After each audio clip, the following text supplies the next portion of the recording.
Good day. So things are hot in the state of Swordland. Karate. Yeah, I'm honestly ridiculously hooked to this game. It's been like all I've been thinking of. It's absurd how invested I am. But Swordland must prevail. We will be getting some Mario later today, because Sunaj dictated it. So, but I told him I would play Mario in the afternoon, so we'll get a few more hours of Swordlandish victory, and then we'll have some Mario.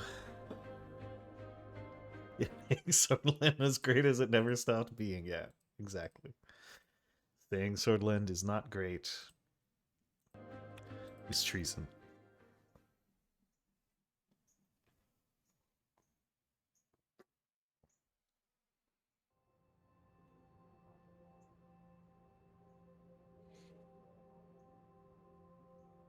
All right. So what do we got? We got a bunch of reports. Republic of Lesbia. Yeah, exactly. And there's just enough decision making that you feel like you're impacting the chain of events somewhat. Yeah, that's good. And whoever made this game obviously did is well versed in like the history of nations and transition and politics and history. It's very cool. Let's read the report. Arcasia builds military base in Lesbia. Engagement talks was reached between the two leaders regarding significant military defense investment in Lesbia.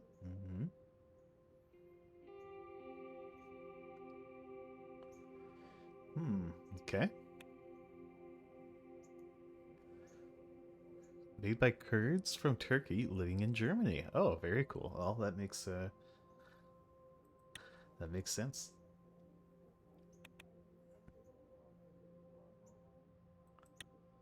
Moral? Morbil mine disaster. Uh-oh. A coal mine has collapsed in Morbil. Emergency response teams are dispatched immediately. Okay.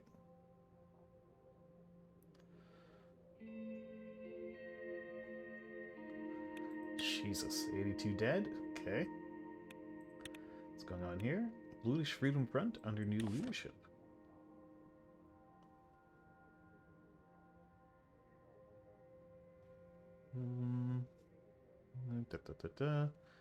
Could serious implications for national security. The Bluish Freedom Front has been known to use violent means to achieve their goals. The Kurdish connection for this game makes a lot of sense. There are definitely some Turkey vibes with Swordland. Like Saul could definitely be an analog for Ataturk. Can't believe we haven't read the news. Gazum's blue collar support, a win for traditional values.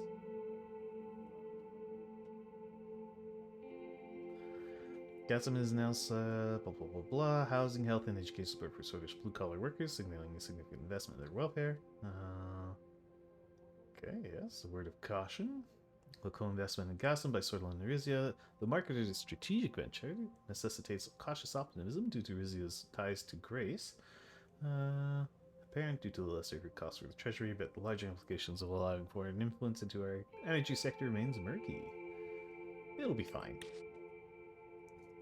A leader who listens. President's address at Gazum.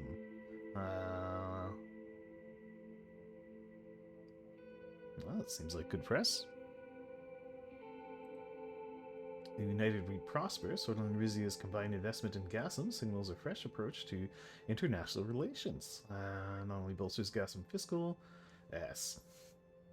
The purchased press of Swordland today, working in our favor. A beacon of hope. President Anton Rang's recent address at Gaston Gates has been met with an overwhelmingly positive response from the crowd. Uh, Man, I'm so good as a politician. Gaston worker welfare takes a leap forward. So much nice press. Innovative co-investment boosts Gaslam.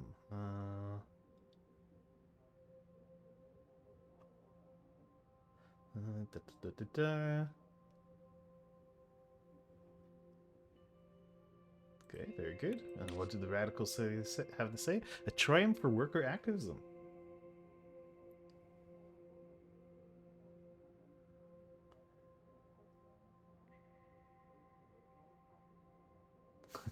Okay, well, they're trying to steal the credit from me and give it to the workers. Outrageous. What do we have here? Economy. State co-investment, Gasum with Rizia.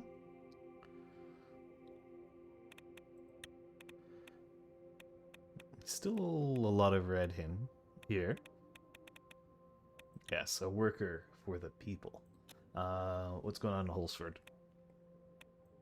NFP reforms. He's completely against any threshold reform. He specifically emphasizes that this would lead to unwanted elements entering the assembly.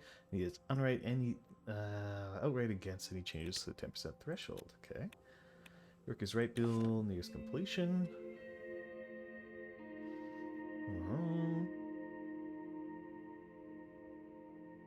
Off on the back, blah, blah, blah.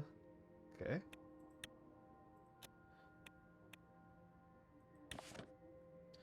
Repeal the Energy Protection Act.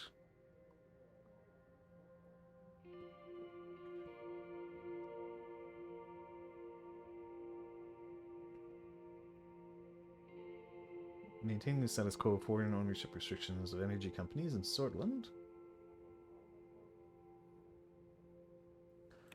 Okay. Stability Order of 1954 in order to stop the operations of destabilizing youth organizations. The influence of young reds and red youth, young swords. Use groups officially organized or endorse illegal actions, but several low to middle level from both this provides us with legal grounds to ban both organizations. Ban the red youth and the young swords. Ban the red youth.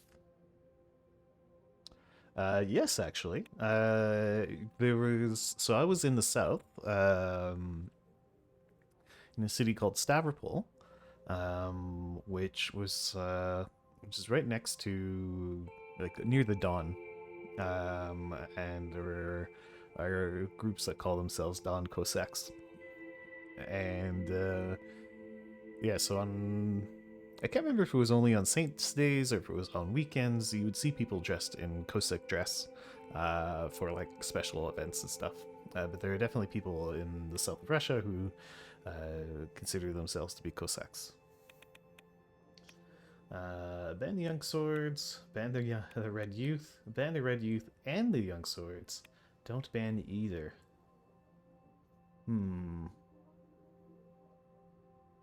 I kind of want to ban the young swords, because they're kind of a pain in the ass. But the communists have been agitating for good things, Kaladin. The young swords are nationalist troublemakers. But, you know, we want to have a free democratic society, so we won't ban either.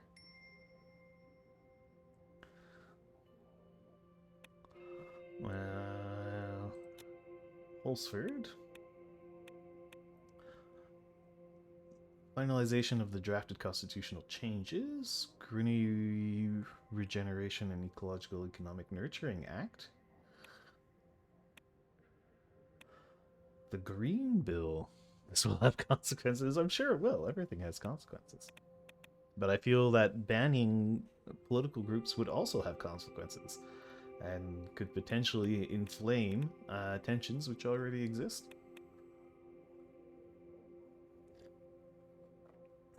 Gruni regeneration and ecological.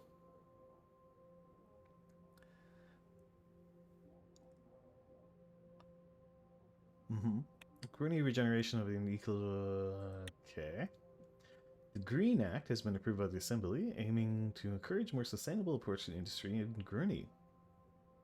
Impose stricter regulations on industrial pollution and waste disposal. Businesses not complying with these new standards may face hefty fines.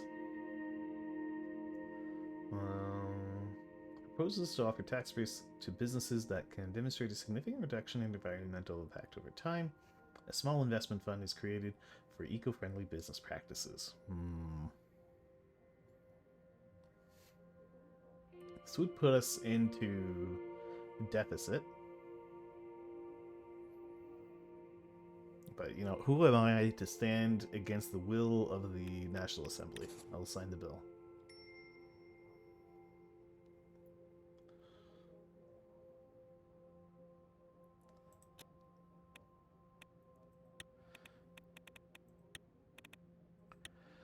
The initiative is designed to stimulate economic growth, promote innovation, bolster local businesses. Okay. Has it changed?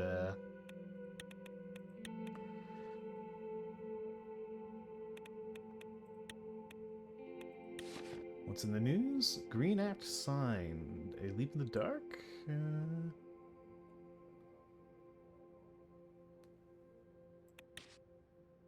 Victory for the environment.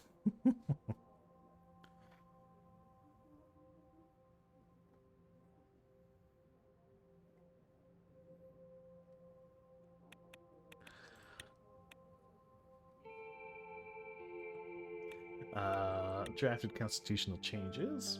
I was walking to my office, because today was the day to edit and make the final changes to the proposals for the proposal to change the constitution of Swordland.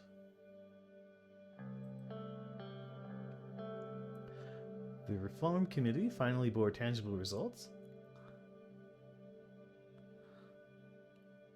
And the draft of the changes were about to be presented to me. I walked in the marble corridors of the palace, thinking about the huge decision I was going to make. At the entrance to my office, my secretary Olivia greeted me. Good morning, Mr. President. Good morning, Olivia. How are you today, sir? I'm perfectly fine. I'm perfectly fine. Good to hear. She paused before taking my coat. It looked like she had something on her mind. Mr. Rain, can you give me a hint about your reform plans? If you ask me, taking away the judge's immunity is long overdue, but it might anger a lot of people in these halls. You'll find out with the rest of Swordland, sweetheart. I'll take that into considerations. Nothing's been decided yet. I'll take that into consideration.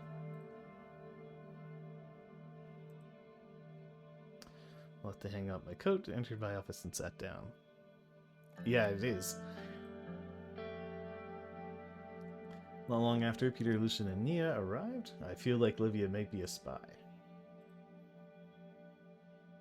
Good morning, everybody. Good morning, Mr. President. Good morning. Time to finally get the proposal going. Can we place a draft in front of me? Impossible, Kaladin. After your modifications, we will be starting the process. Let's start. Can we go over each of the points that are in the discussions for the draft?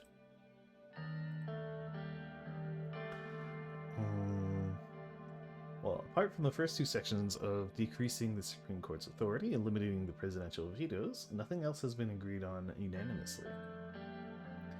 We could start talking about Section 3. This is about the impeachment process of the president. Currently, in cases of high treason and breaking the Constitution, the Supreme Court may impeach and try the president. Most reformists want the impeachment to be initiated by the Assembly. They think they do not have any power over potential rogue presidents that would abuse their power. The Assembly should have oversight over the president.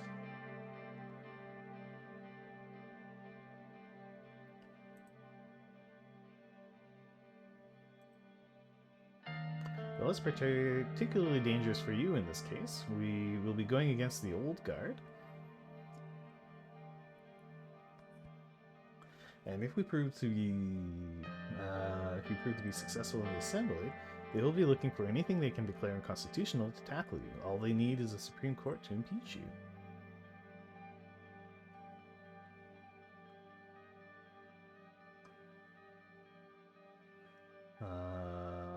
Well, if we don't succeed, the court can have me impeached for this. Maybe reforms are not a great idea.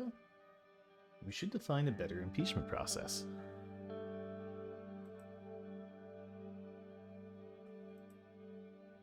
Yes, we'll be cooperating working on the specific. Section 4. This is regarding the appointment of ministers. Currently, the president is free to appoint anyone from the members of the assembly. Nobody else is involved in the process. There is definitely a demand to involve the assembly in the process.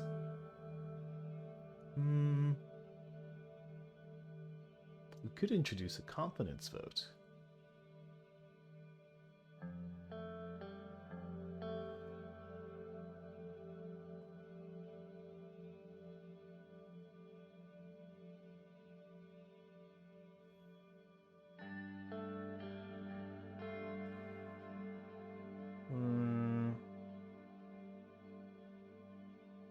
I feel like the president should be able to appoint their cabinet. Nah, we should introduce a confidence vote. I'm sure the reformists would completely support that. The fifth section is about our infamous electoral threshold. Most reformists want to lower the thresholds as much as possible. Mr. Richter definitely wants to see change on this topic. They find our 10% threshold to be anti-democratic.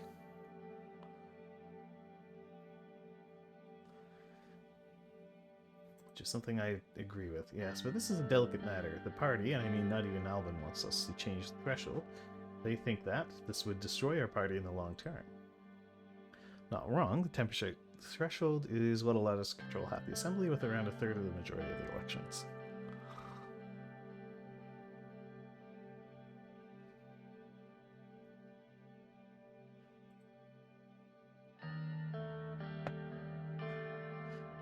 The high threshold is the reason why Swedish politics has become so isolated. We should definitely work to decrease the threshold for better representation.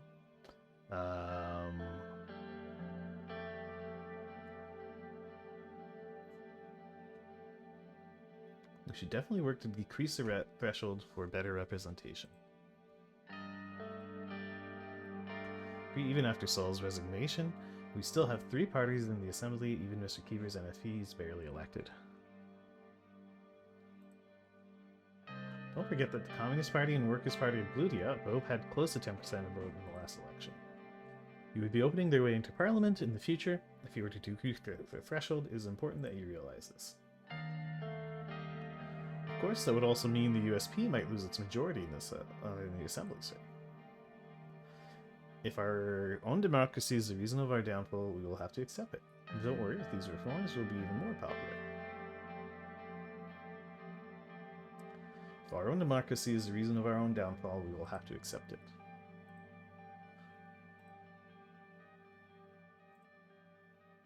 Section 6. This is about the presidential decrees. Reformers demand more limitation to the president's executive powers. Mr. Richter has demanded them to be completely removed. Who's Mr. Richter again?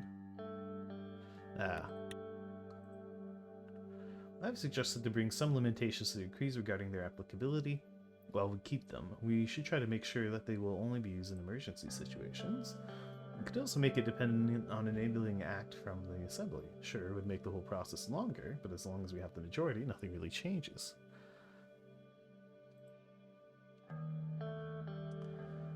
I don't think presidential decrees need any reforms. I may need to think a bit longer about this.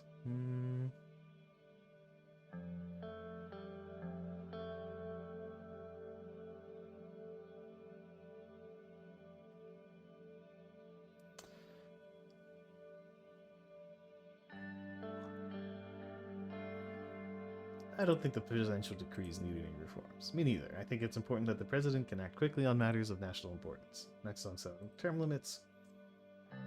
I don't aim to leave any time soon. Term limits? Question mark? They want us to include previously non-existing term limits. We can't allow somebody like Saul holding onto a seat for 2 decades again. We should establish limits. Hey, if people keep electing one person, that means they really are content. The masses are scared of change. Even Saul knew he had to leave, but we will leave it to the president to decide.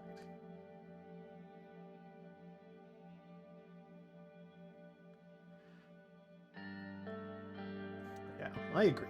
People should be able to elect the same person if they want to. Well, to the 8th section, we are reaching the end. The question about the immunity of the judges. While the anti-old guard sentiment is increasing, there are talks of taking away their immunity would give us authority over the judiciary.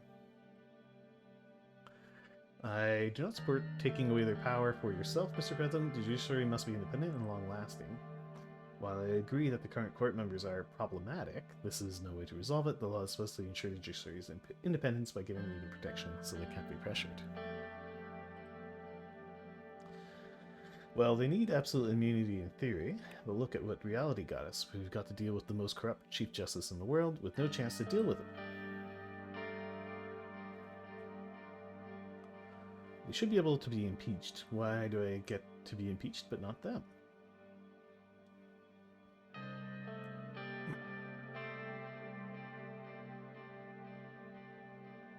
Should respect their immunity.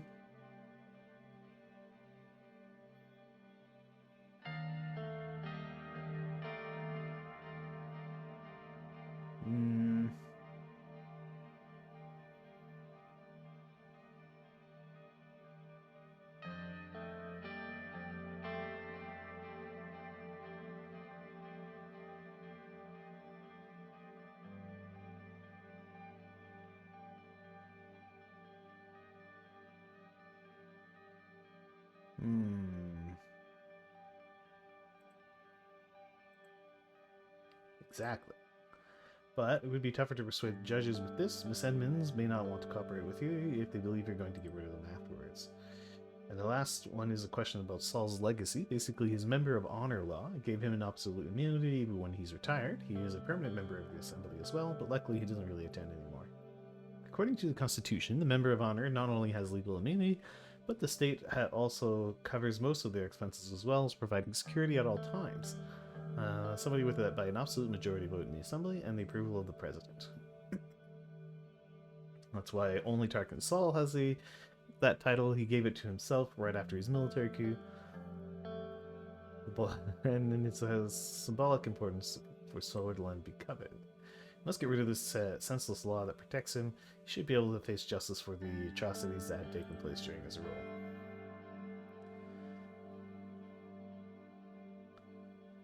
Could keep the title, but take away the immunity clause.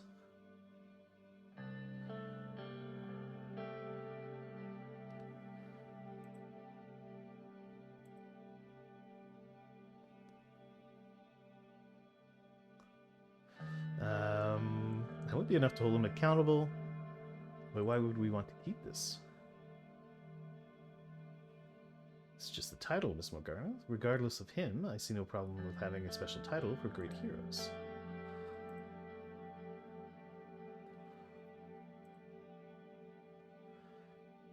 Let's start working on the draft.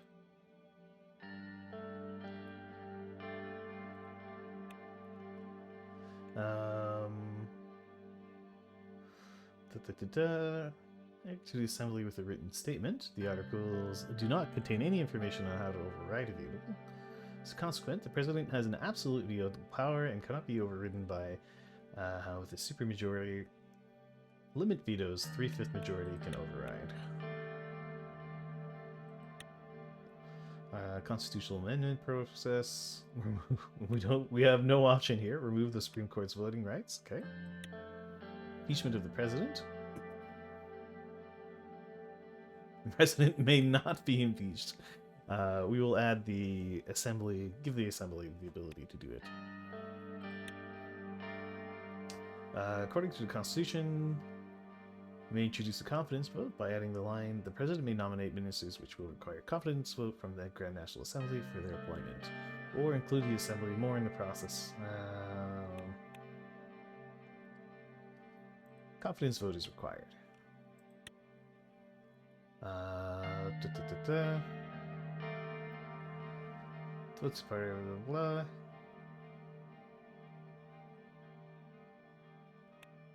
Decrease the threshold to 3%. 3%? Or do I do 8%? Let's drop it down to 3%. I have a very plurality system. Presidential decrees. Is able to issue decrees. Could not contradict the Constitution.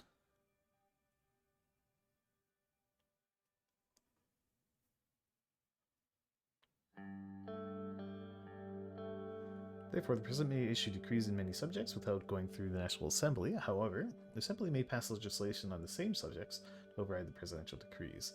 May include the Assembly in the process by requiring an enabling act from the Assembly to be able to enact decrees or remove them completely.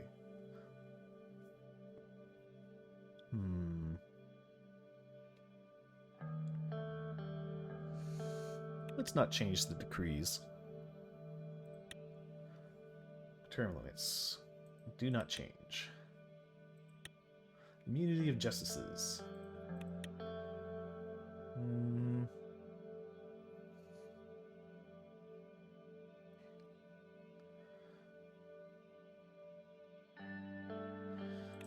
Justices may be...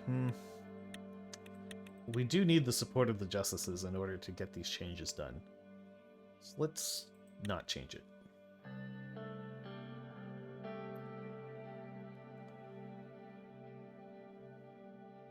They are given control of their own personal security team.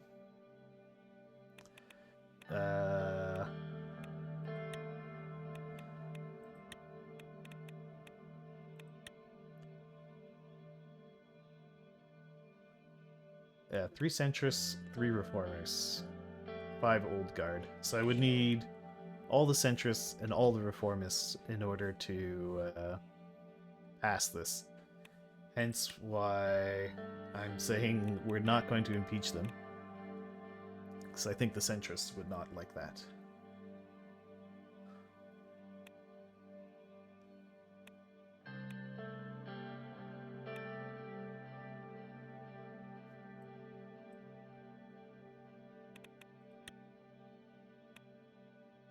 Wait, what? Could I talk to these people?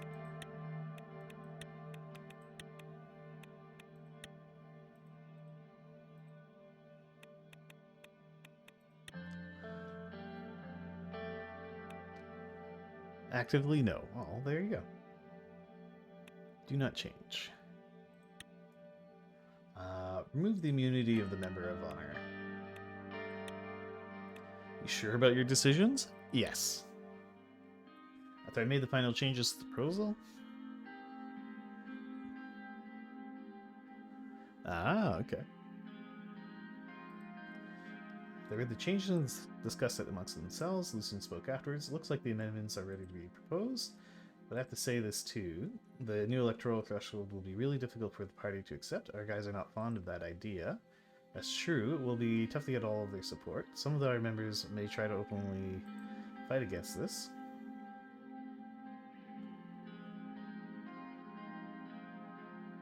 I'm prepared to reconsider if it comes to that.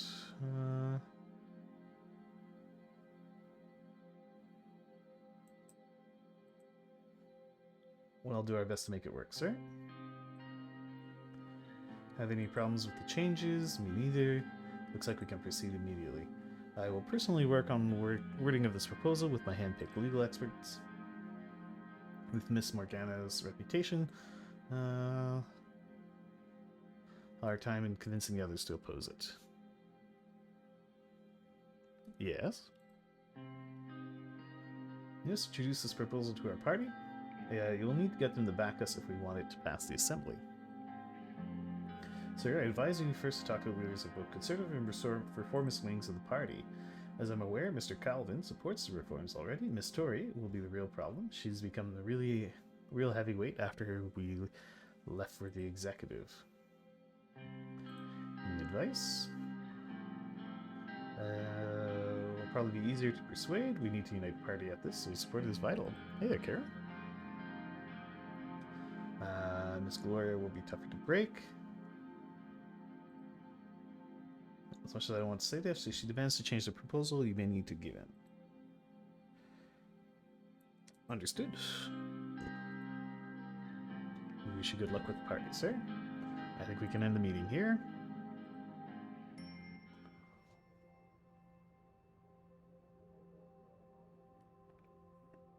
Oh, current proposal. What's going on, lack of him? Dinner with business council members? Okay. We've got some news. Are we deleting promised reforms? Unleashing energy.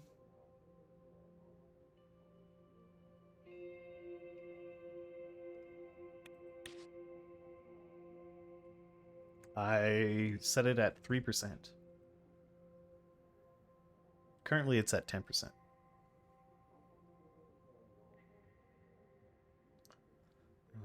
Okay.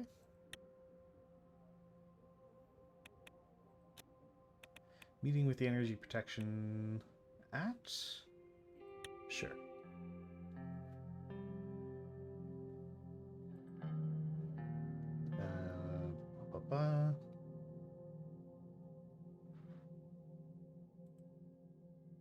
I was sipping my morning coffee, enjoying a quiet moment of solitude when David arrived, characteristically early. Very good morning to you. I trust I'm not imposing or having ahead of schedule. Not at all, David. On the contrary, now we've got a few minutes to strategize before the meeting. I'd like to hear that, Anton. Earlier for my appointments nowadays, as the stairs of the capital become more challenged than I would like to admit.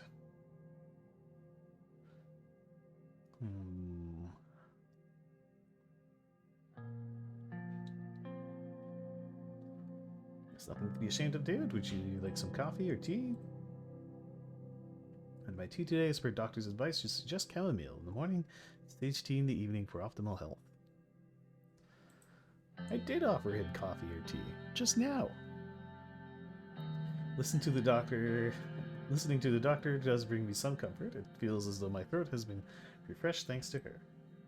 His gaze drifted, locking onto something beyond the window. A colossal zeppelin which covers the sky, for a fleeting moment, and blotted out the sun before gently veering to the left. Okay. I still remember the first airships in Swordsland. Okay. Our infrastructure lay in ruins, and those zeppelins offer a much-needed lifeline. Okay. We haven't had a budget meeting. We need some money. It's fascinating to think how much we depended on foreign help after the war. We've come a long way since then. For transportation, perhaps we should have invested more in rebuilding our roads and railways.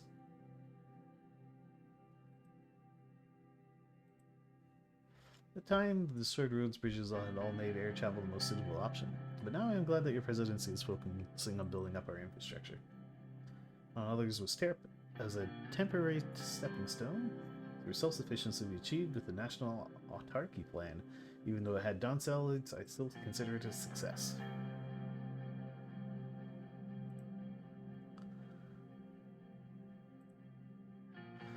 Now, when I think of the APA, my mind is carried back to the formative years post-Civil War. It's time of renewed optimism.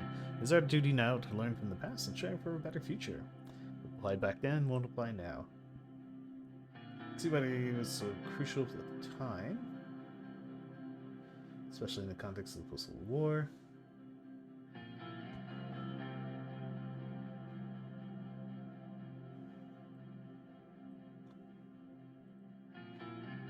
Yes, the NPA helped ensure that the sector remained under our control, limiting the extent of ownership of foreign powers such as Rumburg or Lesbia. It was crucial to our recovery and has helped us maintain our energy independence to this day. Did not agree with the measures enacted by the technocratic government of that era, but some were undeniably effective. In the end, it took collective effort to reassemble the nation's fragmented pieces. I'm sure you remember those dark days yourself.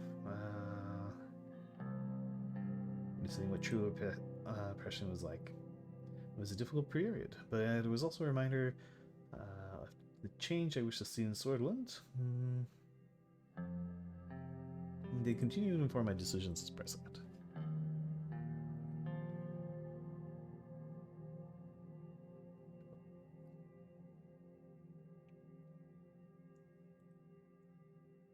Market's determination gleamed in his eyes.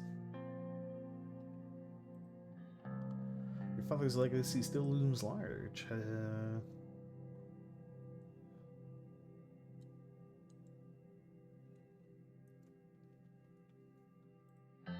Swordland wouldn't be what it is today without your father.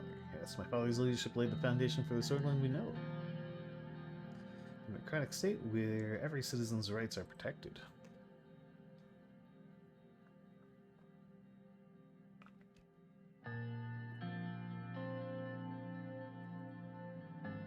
In a way, Tarkansas did carry on my father's legacy under his leadership, and transitioned from a military government to a civilian one, and experienced our first multi-party elections. But over time, he drifted away from ideals of reform and progress that my father held so dear.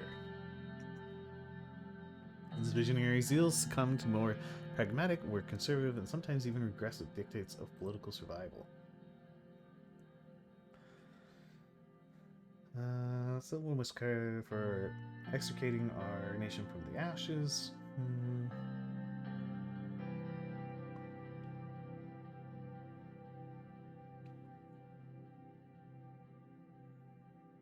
Let's continue listening.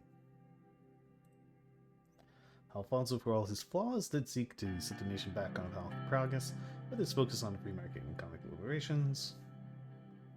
See a departure from the national autarky plan, but many praised the way it opened the doors for unprecedented foreign investment in our energy economy.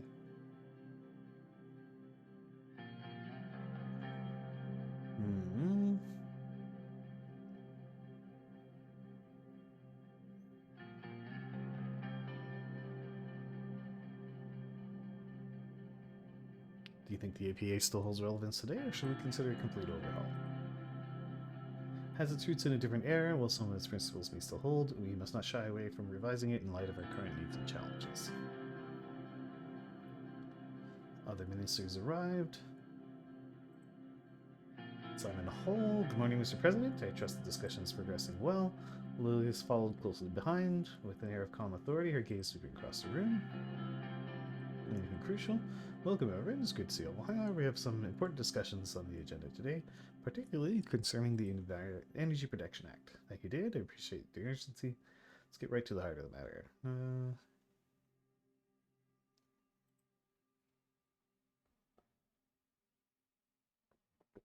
Today we have the opportunity to shape the economic strategy of Swordland for decades to come.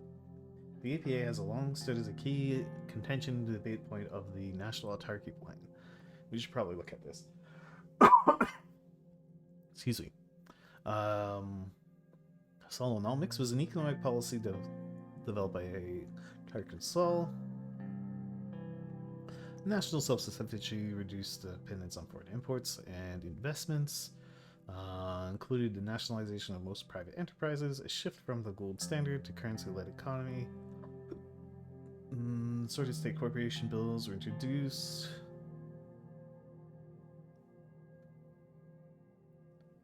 Advantage of the post-war situation, disrupting Sodas energy. Okay.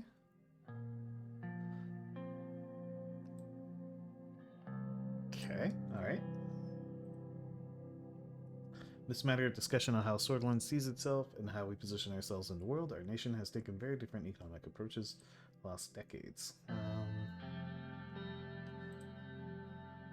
Should we decide to increase the EPA threshold to 49% or eliminate it entirely, it could spark an influx of foreign investment. This would be a significant boost. Promoting market economy does not inherently translate to prosperity for all. Concentration, blah, blah, blah, blah, blah. We need to ensure that the benefits of economic growth are shared equitably across all layers of Swordard society. I couldn't agree more.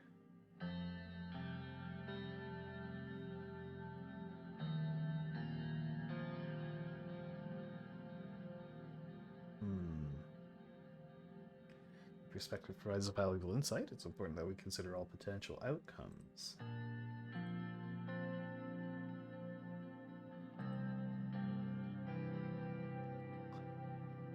The current version of the Energy Protection Act dates to 1949, and source energy up to 20%.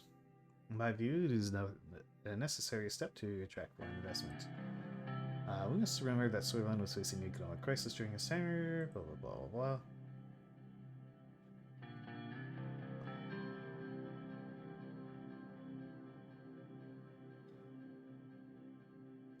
But did the increased foreign ownership actually lead to substantial economic growth? While the increase in foreign ownership alone didn't lead to a drastic upturn in economic growth, it did have a positive effect. It facilitated foreign investment in private industries with much needed capital. But they laid the ground for free trade economic policy. Will not be repealed. It's clear that our colleagues have recognized the potential risk of exposing our energy sector to foreign ownership. While this is an end debate, it does underline the importance of respecting our Assembly's decision. Will not be repealed. Fair point, Delius. We must respect the decisions of the Assembly, even if it doesn't align with our own views.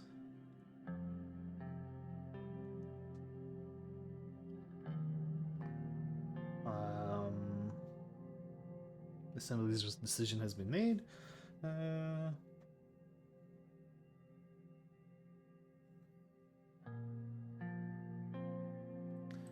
Let's go with that one. However, we mustn't allow this setback to deter us from exploring our options. Okay. So it's so important to remember that the Assembly's decision is not the final word. It is room for further legislative efforts. We should increase our threshold for foreign investment. In fact, my preference would be to remove the threshold entirely. This would undoubtedly strengthen energy institutions who must be had its eye on some for the longest time.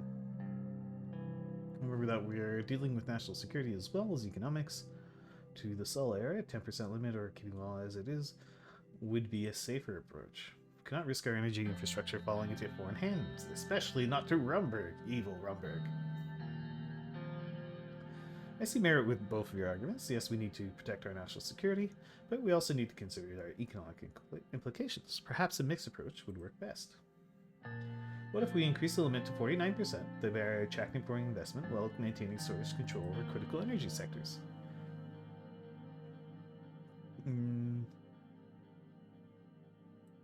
How would energy blah blah blah?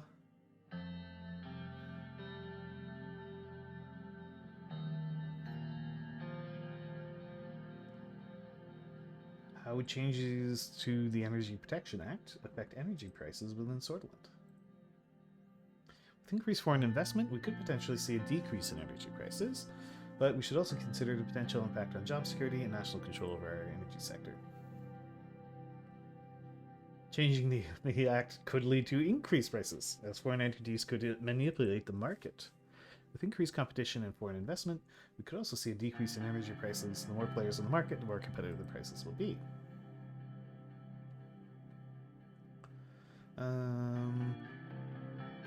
Could you elaborate on the security threats?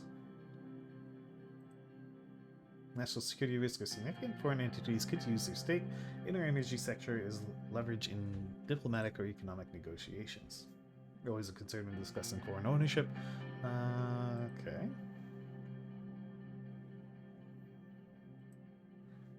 But yes, it's essential. Blah, blah, blah, blah. Okay. Considering potential foreign buyers. Worst case scenario. Think about it, Mr. President. If any one of those countries, but especially Rumberg, gains control of our energy sector, they could cut off our power at any moment. We'll also be forced to comply with any decisions they made regarding prices or environmental measures. Okay. If we increase the foreign ownership threshold to 49%, we can attract more investment while mitigating those risks. Scenarios as mentioned are possible, of course, but think about the economic growth and international relations that could be fostered.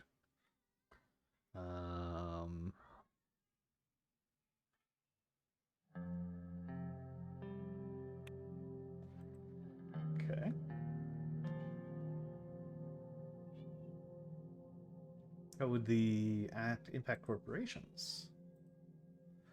I believe you already know the answer to this, Mr. President. Gasom could fall under foreign control, like any other energy corporation. On the other hand, foreign investments would result in increased resources flowing to Gazom and its ilk. And those resources could be channeled into further development of our energy sector. Okay. We could proceed. It's time to settle this subject. Given maintaining status quo of the Energy Protection Act could offer stability. We are already open to foreign investments at 20% threshold. Changing the percentage may introduce unexpected challenges and could complicate foreign relations. Returning threshold to 10% as it was during the Solar era could protect us from an undue foreign influence. While I maintain increasing the foreign investment could significantly stimulate our economy. An increase to 49 would be a balanced compromise, signaling the world that Switzerland is open for business, while retaining majority control of our assets. But some potential partners, potentially ADO countries, might regard that even that is insufficient. Mr. President, your decision to pursue co-investment with Rizia allows us to distribute the financial burden and mitigate risks. It also promotes regional cooperation, aligning well with our fiscal possibilities. It is a partnership that secures our place in our global presence. A move that will be beneficial for both nations.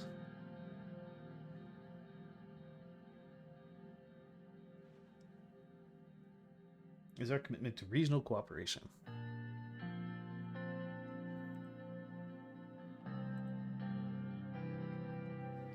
With Switzerland and Rizia co-investing in Gaslam, there is a chance to build a partnership that benefits both our economies. However, how we adjust the APA could significantly impact the outcome. Must be wary of influence of Romberg. Partnership with Rizia has proven beneficial. I suggest we maintain the current threshold. Let's not make hasty choices. While your points are valid, Elias, we can't ignore the potential economic benefits. Rizia, we should still prioritize Swordfish control. Let's consider reducing. I think we go with 3.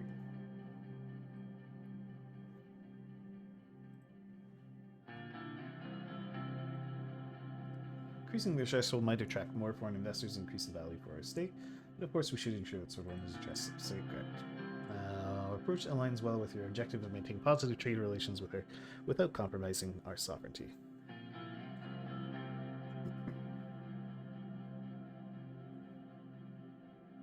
Should be more aggressive in has been a safeguard for our national interests. We must also be open to change. We need to carefully weigh the benefits and drawbacks.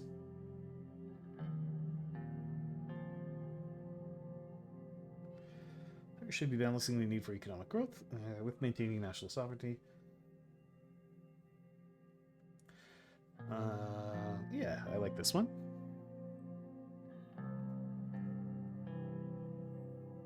Phased approach to increase foreign ownership could be the answer. I would say we've covered the implications of the EPA decision fairly thoroughly, Mr. President. Our actions should be guided by the best interests of our nation. Mr. President, it's time to make the decision. What will we do with the EPA?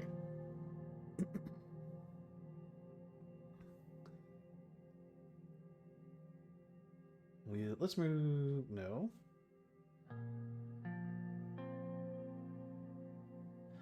We will increase the foreign ownership threshold to 49%. This will increase foreign investment. That's all the options, right? Yeah, okay.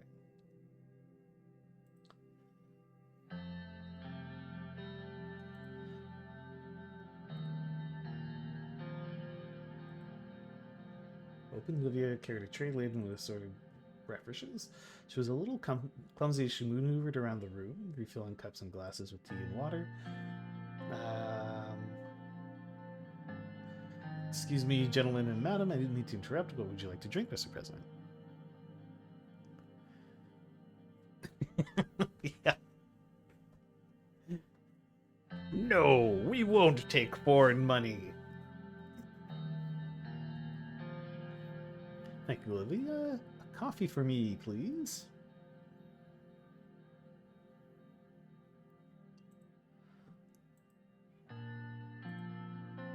Lady finished serving beverages and retreated towards the door. She glanced around the room one last time before quietly backing out.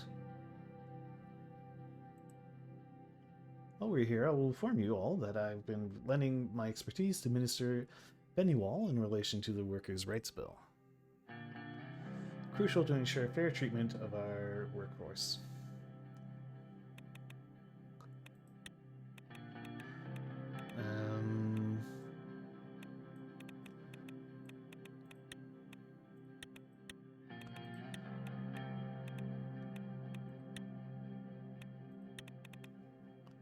Cabinet? No, she's not a cabinet minister. Business? No. Others?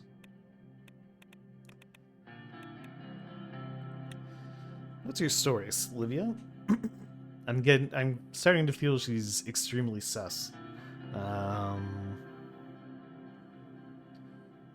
Okay.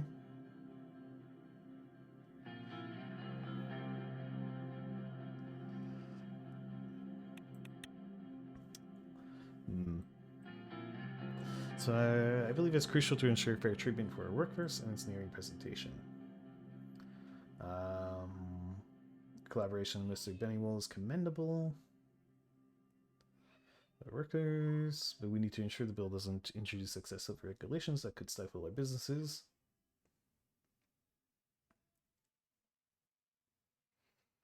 I think 2.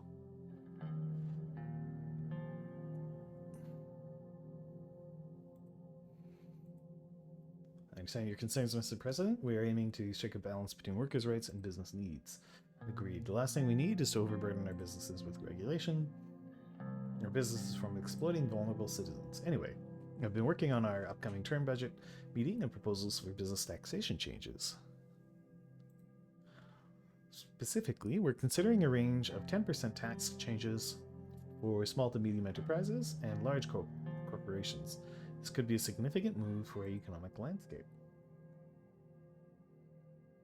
Our economy, but we must ensure it doesn't burden our SMEs unduly.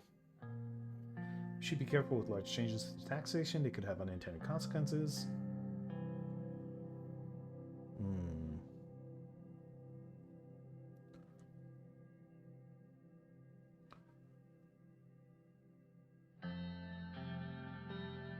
Must ensure it doesn't burden our SMEs unduly. Ensuring the survival and growth of our SMEs is at the forefront of our considerations.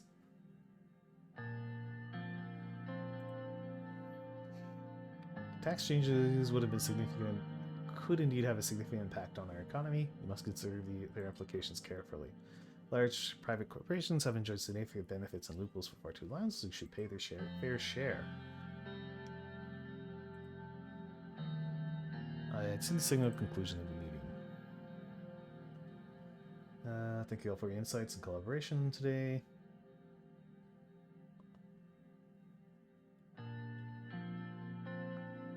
Our work is our legacy. Let's make sure it's one that Sordlin can be proud of.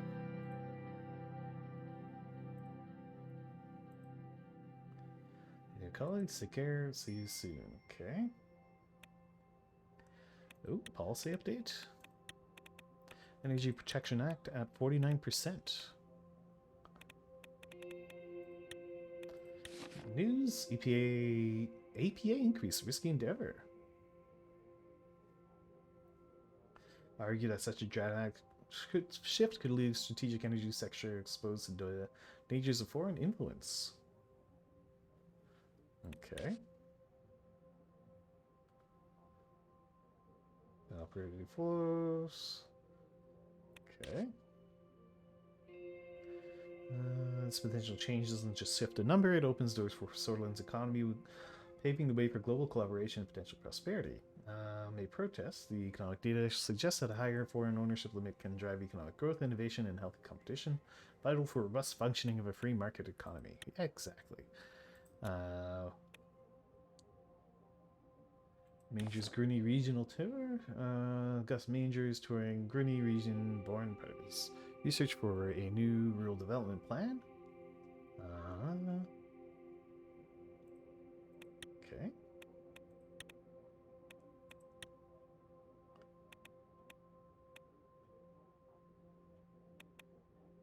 Widespread protests.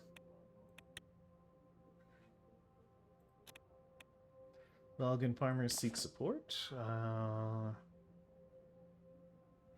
Of lack of access to modern farming equipment and infrastructure are major hurdles. Okay. Suspicious Gulkandist sects. Cities harboring a large number of radical Gulkandist sects that preach an unorthodox interpretation of nudity. Some of these groups are suspected to be working directly with the Bluish separatists, the BFF.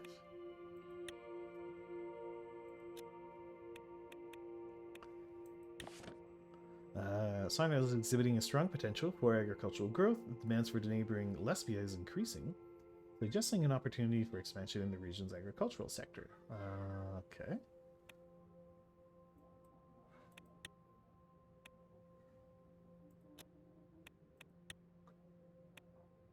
More of these suspicious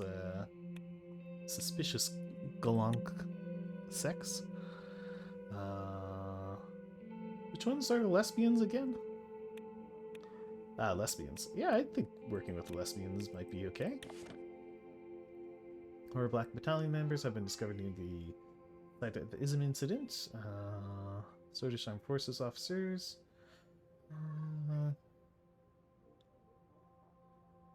Black Battalion's history.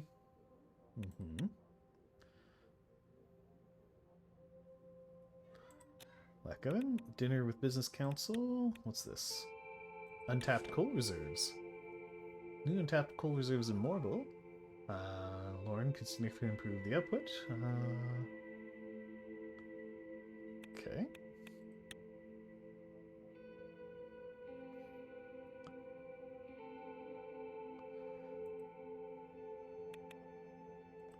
The highway is under construction.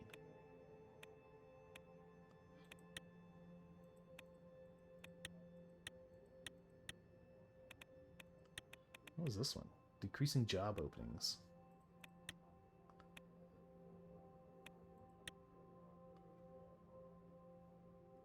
Okay, so this is just a reminder of our current proposal.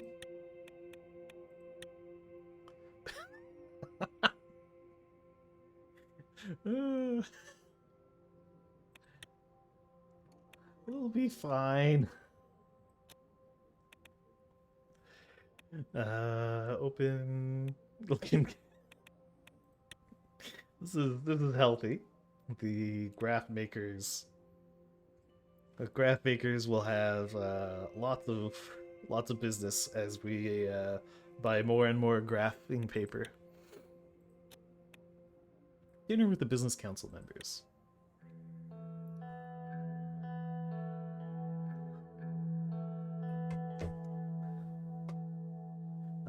Business council to assess weakness in the economy. When we arrived, the streets were bustling with activity, even though the atmosphere in the country was tense. It didn't seem very worried. Together with all these people, we entered a renowned Esteria restaurant by the coast. A short, blonde man whose embroidered pocket read manager greeted us and waved his arms in excitement as he told us how pleased he was to have us in his establishment. Oh, this is the guy who tried to bribe us earlier. Beaming with pride, he led us to a private room and got us seated at the large table covered with the occasion with a maroon tablecloth. We were quickly served by a group of servers. Walter spoke as they started taking our orders. I recommend the Lackhaven Salmon of this place. President, I know you're from Lackhaven, but I bet you haven't tasted anything like this before. I appreciate the advice, but I don't like salmon. Don't get me wrong, Mr. Tufts, but of course I've toasted this greatness many times here already. Order the traditional Swordish bean stew. Get stuffed, Tusk. I ordered traditional Swordish bean stew for the main course. Servers took their notes and asked about the second dish. Beans. Ordered rice. Order salad. Let's have a salad. Placed the glasses in front of each of us and served bread and water. After they were done taking the orders, they quickly left us alone in the private room. Mr. President, I didn't have the possibility to thank you for coming today. Your presence means a great deal.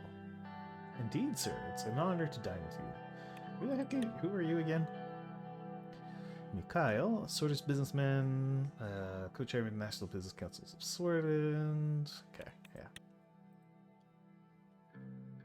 It's great to be here with members of the Business Council. We should thank Simon for organizing this meeting. No need for that. I hope everybody enjoys the evening. Simon gestured at the expensive-looking red wine bottle that one of the servers had just brought to the table. Mr. President?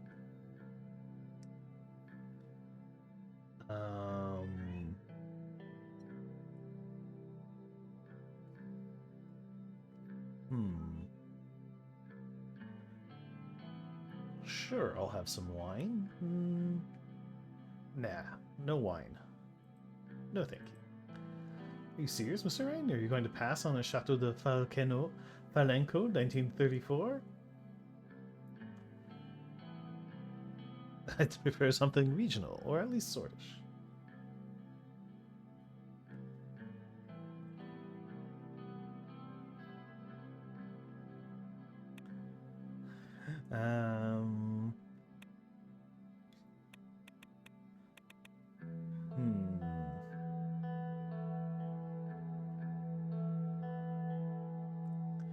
Thank you, but I'm not going to drink this evening.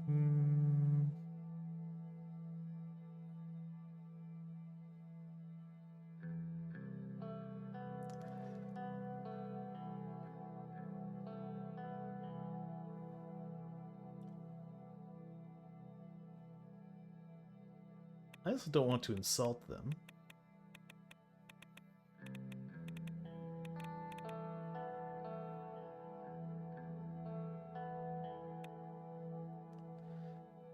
Oh, fine, let's try it. I poured some wine in my glass and waited for me to taste it before filling it up. I took a sip. The taste of the wine was immediately stimulating and delightful to my palate. It immediately reminded me of our visits to my father's vineyard when I was a little kid. The wine's sweet and bitter flavors exploded in my mouth. The aroma of gooseberries and lilacs tumbled across my tongue. My mouth tingled with them long after I swallowed. It's like heaven. Reminds me of my father's vineyard.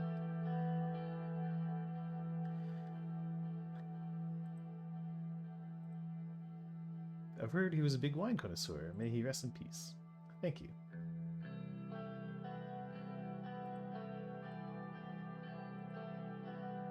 Filling everybody's glasses, Simon stood and raised his glass.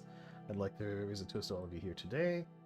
We're meeting here tonight in difficult times, but I believe that with hard work, cooperation, and trust, we will get through this period as well.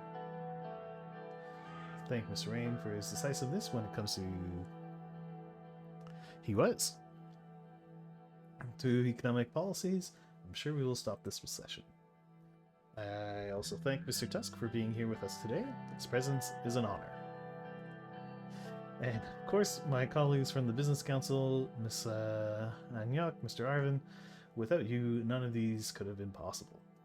Let's drink to the future cooperation and growth for a prosperous Swordland. Everybody raises their glass and toasted each other. After a couple more minutes, the servers arrived with their meals. When I tasted the food, it went back to my past. It reminded me of my childhood in the city. Even though I couldn't recall much about my father, I remembered that he also loved the food of Estria.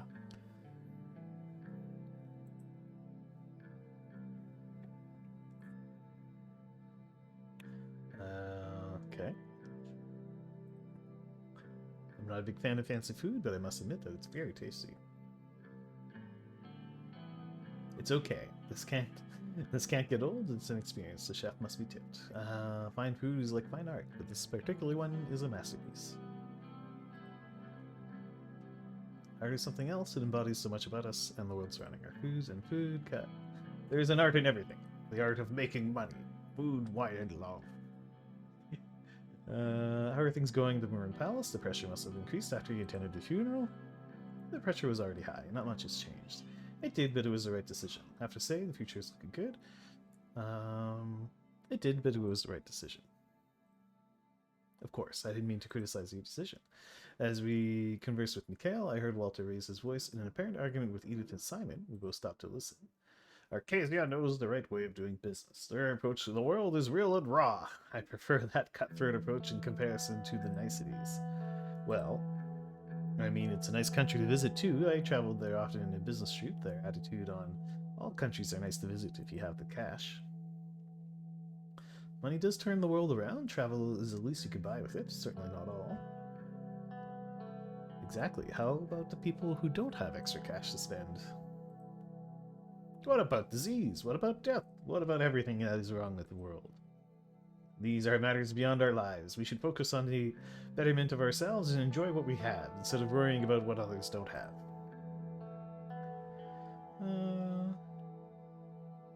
Old men plant trees whose shade they shall never sit under. Let's go with that one. An idealist at heart. You know what they say, being a romantic idealist is easy when you have the time and money to be able to just sit down, relax, and dream. Walter's taking us down the rabbit hole again.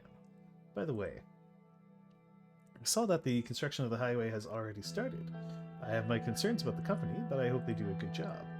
I expect that the project will bring new investments from Agnolia. The mood is already becoming positive. I have to congratulate Mr. Rain for starting such a massive project. Thank you for your support, Mr. Abbott.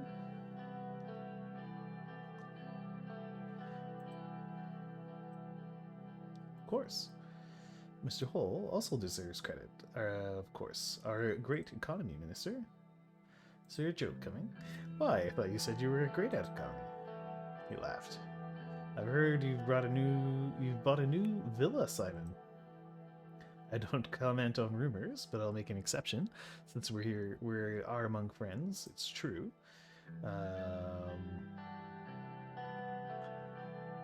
Where's the property? The small seaside villa at the outskirts of Conriat. It's just a modest house with a swimming pool and a small golf course in the property. Modest, eh?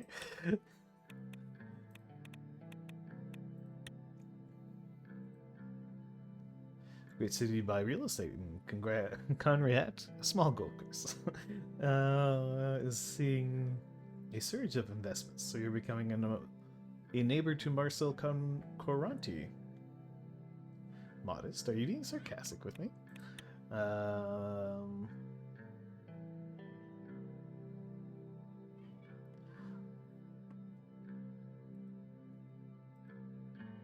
Not really. His place is very remote. Eve, who's familiar, sitting to my left, gently put her hand over my arm for a few seconds. Come on, let's not talk about finance or politics for now. We came here to relax. Isn't that right, gentlemen? So, Mr. Rain, why don't you tell us what's behind that strong character of yours? I've heard that your father was a very wealthy man. Would you say he's contributed a lot to your success?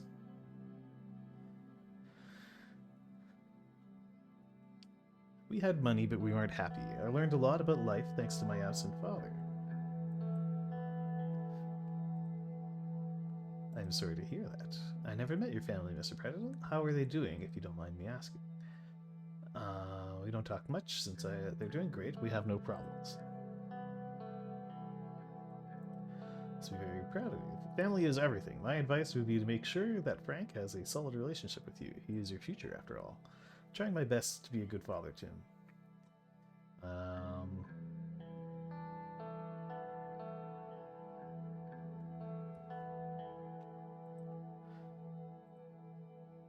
Wish that was my son's biggest problem.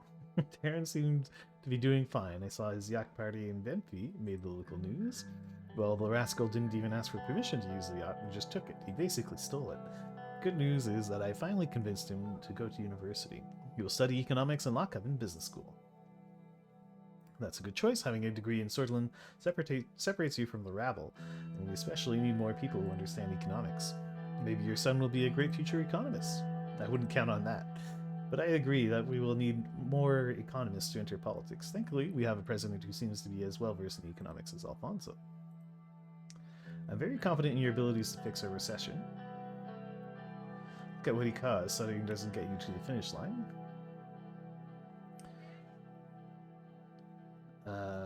Thank you. I hope we can repair the damages to our economy. Can't fail like Alfonso did. A correction. It wasn't his policy that destroyed him. It was the old guard. What do you mean? What do you mean? He threatened their economic power base over the country through a vast privatization plan. They removed him and backed you after. Walter, stop with the conspiracy theories. I think we've had enough drinks. Everyone went quiet. After a long silence, followed by some chit-chat, Walter ordered a bottle of whiskey. That's one good-looking bottle.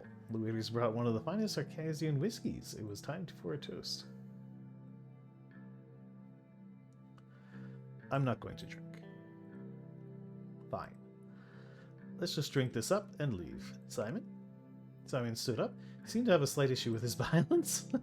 Hey, the wheels of fortune always turn in our favor. The future of abundance awaits us. Cheers to that. It's time that we call it a night. Most of us were a little tipsy. I want to thank you, Mr. President, for joining us, and you, Simon, for putting all of this together. Thank you all for being here. Thank you, Edith, for joining us, joining with a bunch of ugly rich men. Thank you all for being here.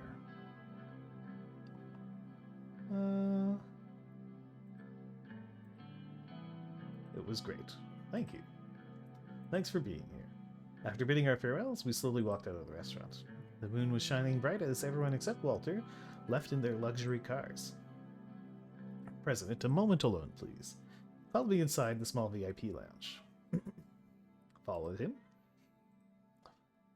Usually, the Lotharberg spokesman doesn't directly comment on the administration, but I'd like to say a few things since this was a special evening. I'm all ears. Finally, a president that listens to the people. It won't be easy to pass a new constitution through the Assembly and the Supreme Court. It could help you get it through if you in return help us with a few economic requests.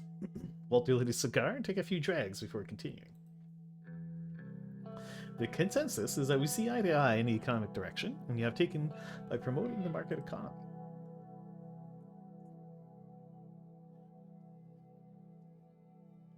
I'm glad that the group is supportive.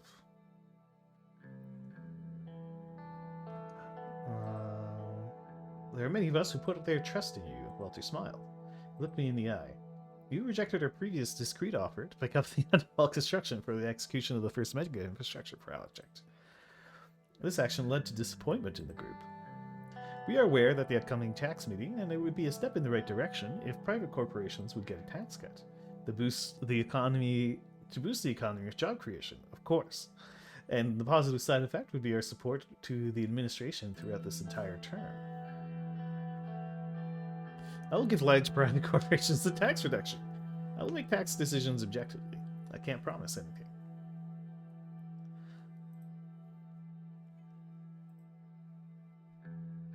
Well, let's not be hasty. The recession will end if Lothberg is on your side, President. Why can't we all just be friends? Maybe we can. I'll see what I can do. Excellent. Glad to hear this. The group wants a private corporation tax cut and privatization in healthcare and education.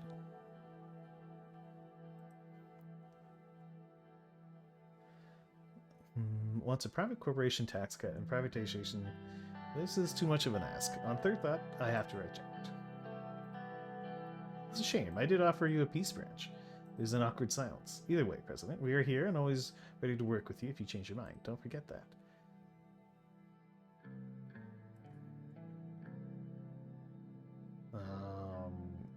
I will think about it, but not now.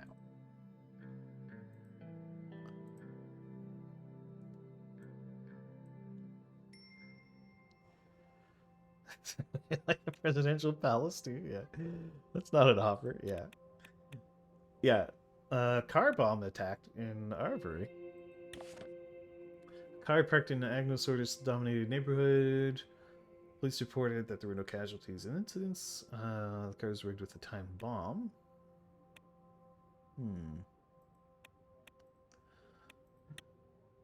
Oh, gotta read the news. Bill on the rights of workers being drafted. Okay. And strong support from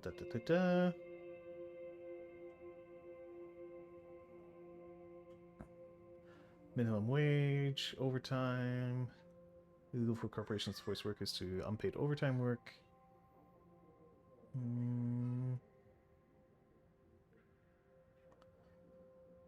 Faces a huge opposition from inside the party. Okay. President meets with business council.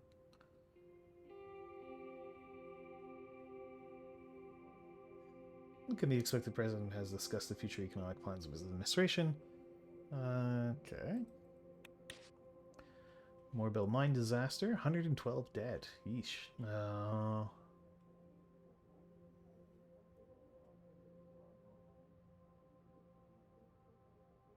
Need a mining group.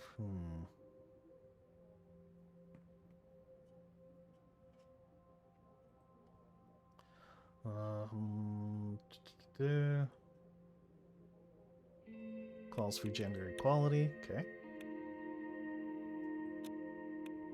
School poisoning connected to Blutish women. Connected to Blutish women. Huh.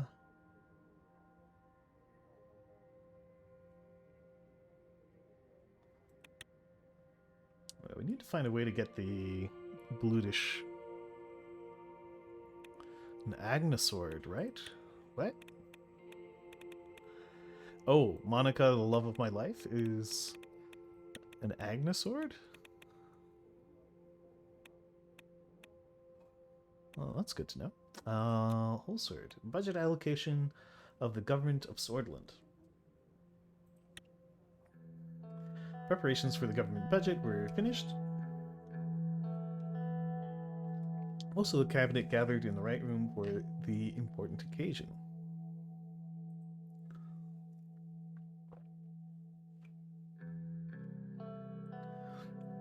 Nearly half a year has passed since my inauguration. The cabinet looked overworked. I'd like to use this opportunity for a statement. Of course, sir. Each and every one of you is very capable, and it's what we do as a team that counts. We're doing great work, and this is just the beginning. There'll be many more good things to come.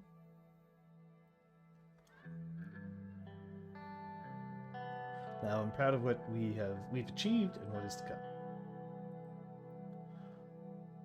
Appeared energized by this statement. Much appreciated, sir. Sadly, Peter Vector, Gus Manger, and David Whiskey won't be attending this meeting.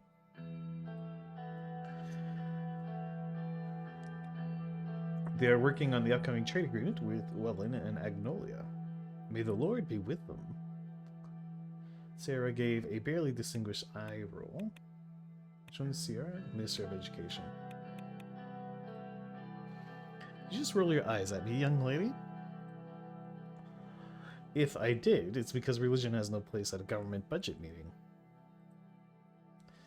I was merely expressing my wishes for a successful trade deal. Freedom of expression must be protected at all costs, must it not, Miss Morgana? Actually, in this case, I agree with Miss Walda. Sierra flashed her an appreciative plan. According to Swordland laws regarding the separation of sanctuary and state, she broke off as she noticed that Simon, Lucian, and Yosef were looking at three female ministers in stony silence. Ladies, let's leave the extraneous chit-chat for the afternoon tea. I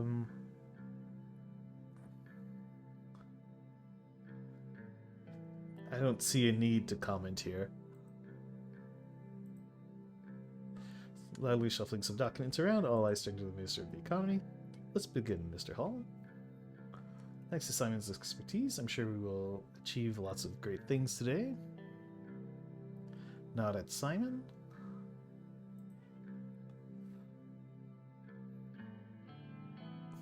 Shaking my dang head. Thank you for the compliment.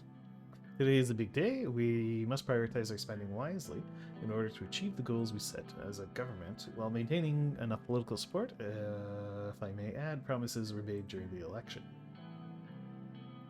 3 options regarding the budgeting of the 4 main branches of government. It's either we increase, maintain, or decrease the funding. Increasing will result in improvement of the branch, which will unlock new policy options. Maintaining will keep the funding, resulting in no visible change. Decreasing causes a loss of efficiency in that branch.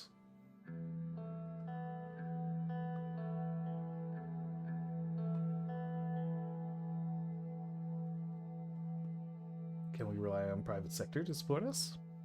I'm sure we can do to a certain extent in some branches, like education and health. Must be protected and not be tainted by private greed or interest. We need to be considerate when making such grand choices that have ripple effects. Okay. We should be careful as to what we fund. Okay.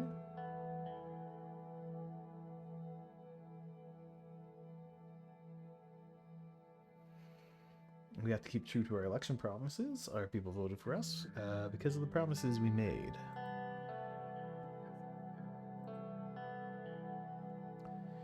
As much as we realistically can, if we fail at improving our economy, the promises don't mean much in the big picture.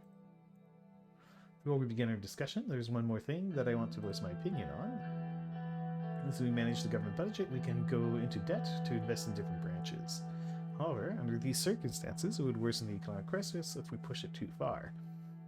It's difficult for us to raise the debt with the current unhealthy economy, but we can increase the amount of debt we can take as the economy improves. Should spend as much as possible to achieve growth. A stimulating strategy could have a positive political effects with increased support. Given the current state of the country, improving economic situation is a political priority right now, more so than ever if we want to win the 58 election. Very critical that we plan correctly. Let's begin then. Which branch should we discuss first?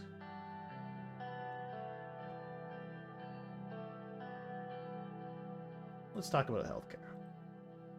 Our healthcare system is vast, provides free services to most of our citizens. However, the quality of our health services is far worse in low-income and rural areas. Therefore, I think we should receive more funding to address this disparity. I've recently begun an investigation into healthcare in Narvel, and the numbers are not good. If we don't increase spending on our health services, we at least need to maintain it, otherwise we're putting lives at risk. We have just started a new analysis on what would happen if the pandemic struck Suzerain. According to the results of our blah, this toll would be unimaginable. I'm not even talking about the damage to the economy.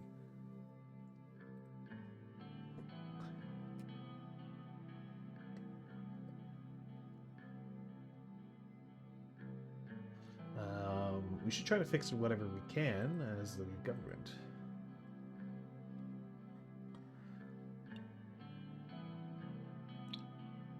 Exactly. Let's discuss law enforcement. I would like to have an increase in funding of law enforcement to increase the size of the police force and raise salaries.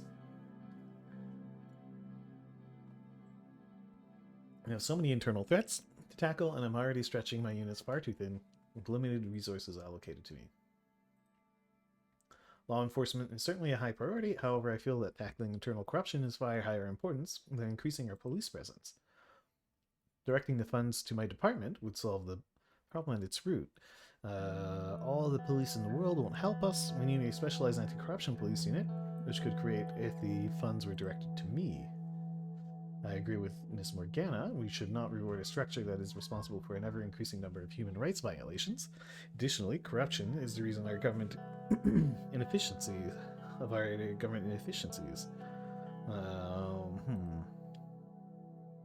Police are there to serve and protect the people of Suzerain, and that is exactly what we were doing. More funding will allow us to take care of our police forces. It's quite simple given the current status of the country. I mean, why can't I create an anti-corruption police force and increase funding, increase wages of police? Because, like, one of the biggest sources of corruption is low state wages. When the state pays its people poorly, then they have way more incentives to take bribes.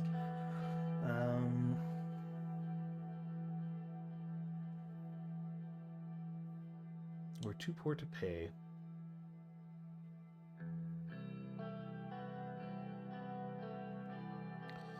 We need real solutions for real problems like corruptions.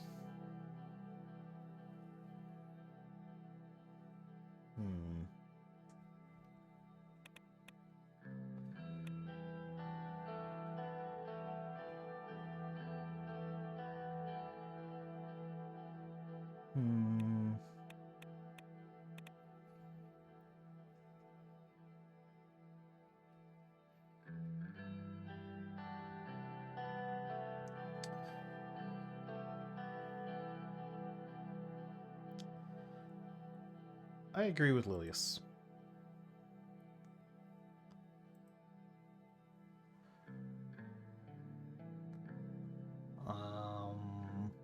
It's time to hear the opinions on the military. What is there to hear about? I already voiced my opinion. Rumberg is coming whether we like it or not. If not this year, next year. If not next year, the year after that.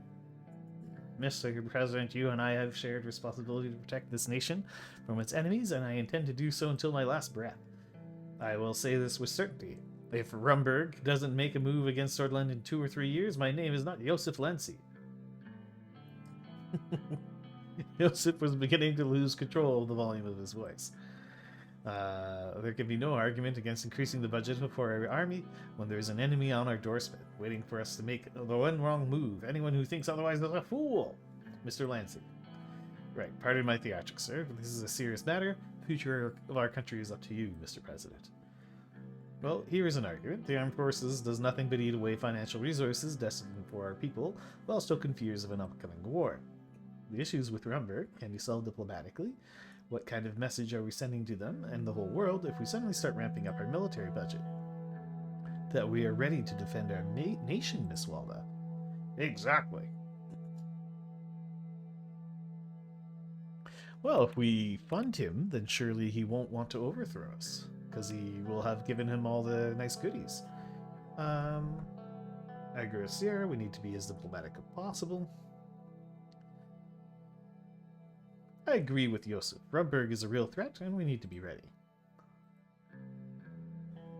What about education? Our education system is lacking, not only in funding, but also in modern curricular principles. Our outdated curriculum is wasting our youth.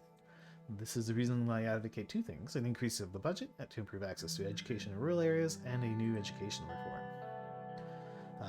Is lacking compared to Arcasia and the United Contana when it comes to education levels. Okay. It's well educated as their counterparts in more modern countries. Nonsense. Swordland is still here because of this very system that you insult. How can you insult the system that teaches our sons and daughters the principle of national identity and pride? We won't be compared to other countries. Swordland is Swordland. I agree with Lydia. Swordland is Swordland. I must also remind you that we promised that we were going to focus on education during our campaign.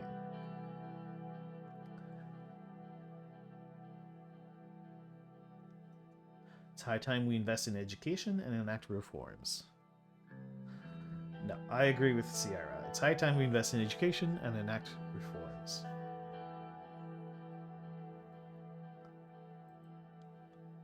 Out of mind about the budget, we can proceed.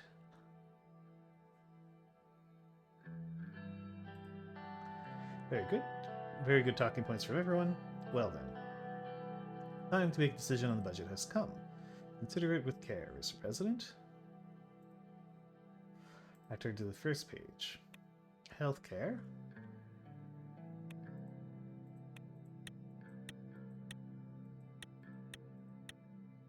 Maintain, decrease, increase. Whew. Expensive.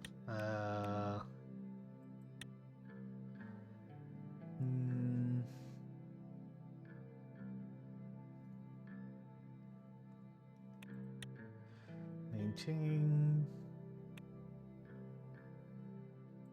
Let's increase healthcare spending. Law and order.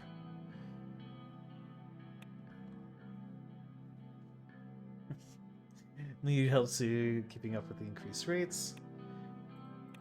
Let's increase law and order spending. Education.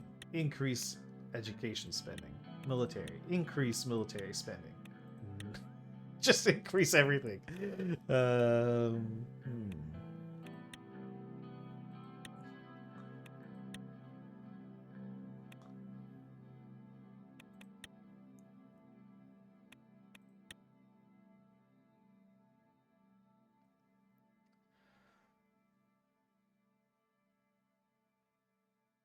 I mean, surely we could just spend our way out of the economy, right?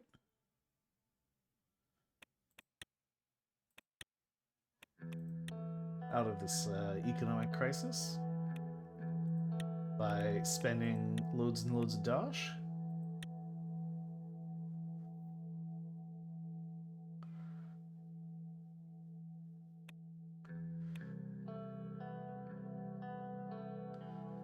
What could go wrong?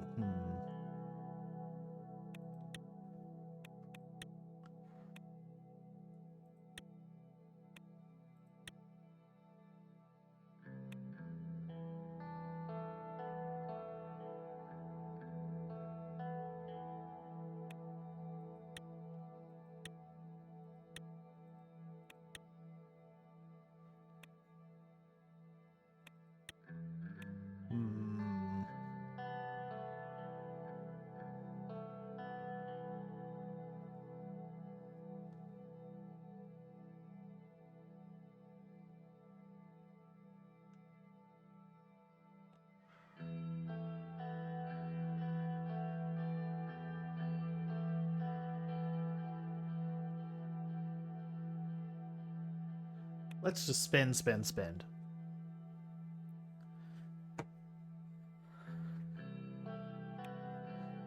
And surely this will have good results, right? Oh, this will probably tank the economy. Let's maintain.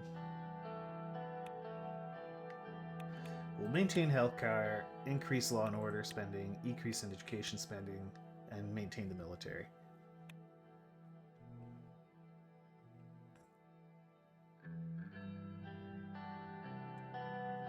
Although I would like to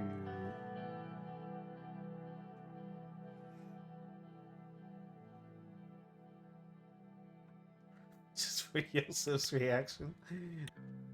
Hmm.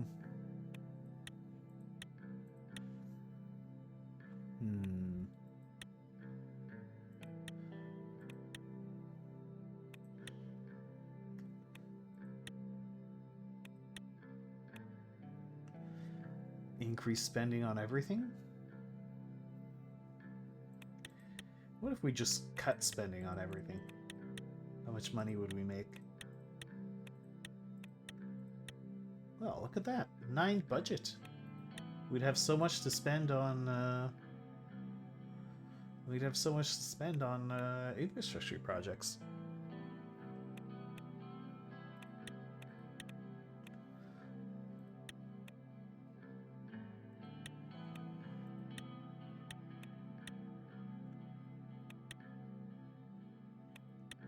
Yeah, even just maintaining our current budget is yeah, I'm gonna go with increases in education, law and order, and maintain military and healthcare.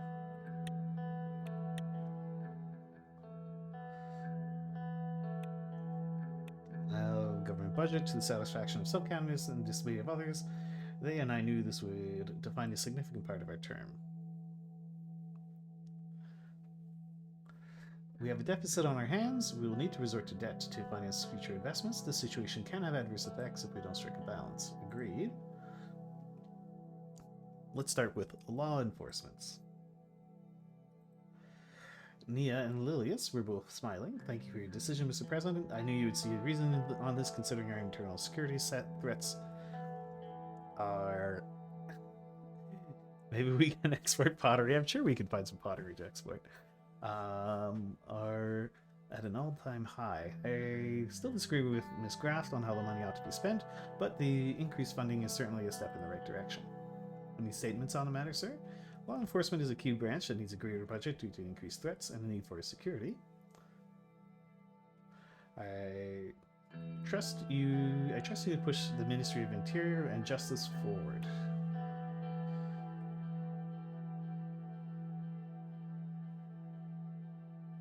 No, that should be all. Very well. Let's hear the Minister of Education. Increase in funding is very welcome. We finally go after some comprehensive improvements by building new schools and improving the education system. Surely, well-funded and enlarging Ministry of Education will benefit everyone. On our children, education is the first step in the right. We'll be fine. We'll just sign a good trade deal or something. Education is our future and will not be sidelined. Our focus on it is clear.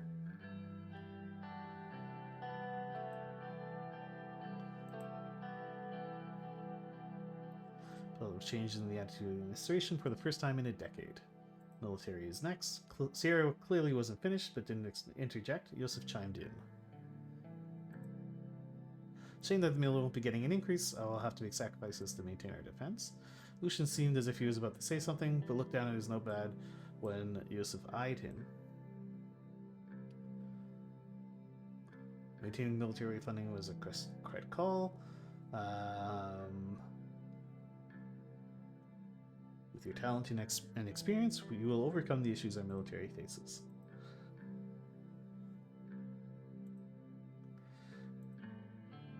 Let's hear from Mr. Bennywall. I can't say that maintaining the funding is negative, but I don't think our services will perform any better.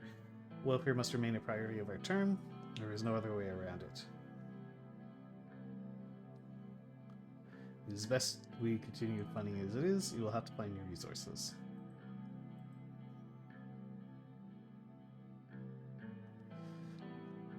We'll resort to a privatization effort to create funds to improve services. Ooh. That covers all branches. Each minister will approach you with their respective policy requests and expectations over the next year. Thank you for your time and participation in this significant moment. The meeting is concluded. Thank you, everyone. I appreciate your time and effort.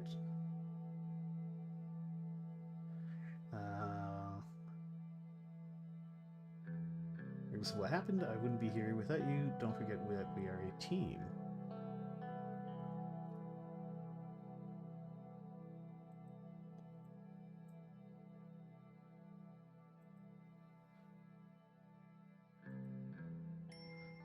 Okay. Ooh, unstable. Oh, look at that return. Boom.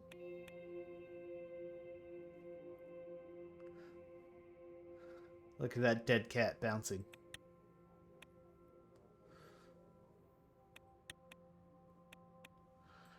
Economy. Economic Relief Act. Situations. Consistent economy. Our economic strategy is closely aligned with the type of development doctrine that we are promoting, which emphasizes the importance of promoting sustainable economic growth, enhancing global competitiveness, and creating new opportunities for investment and job creation. Welfare.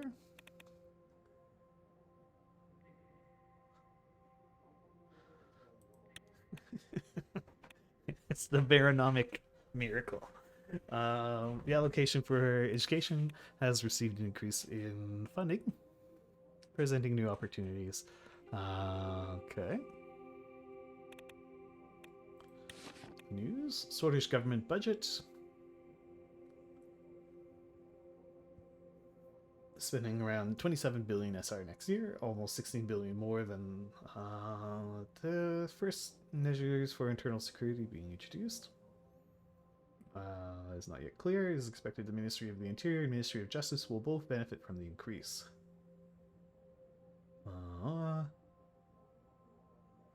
Also see its budget grow more than expected. Okay.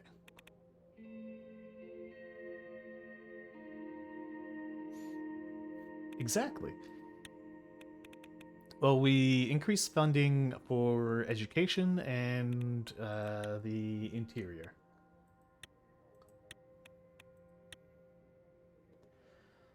Immediately turned around the economy.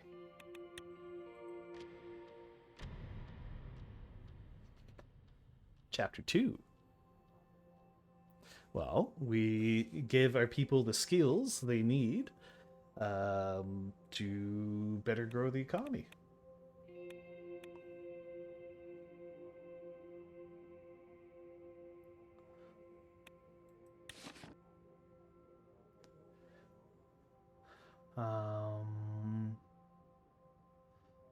President saw when he invited local fishermen into his Duria Island residence for afternoon tea. Down to earth as he served tea and engaged in conversation with unexpected guests.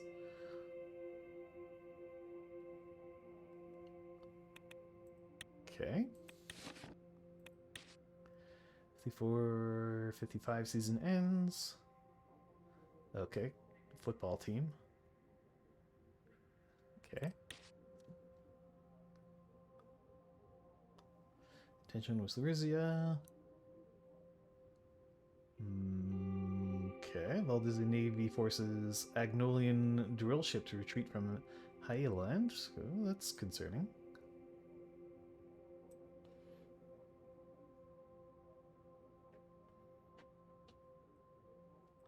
Arcasia fires the M4 ICBM. Nwama Towel. United Continents Congress addresses the State of the Union and revolutionary expansion. Okay.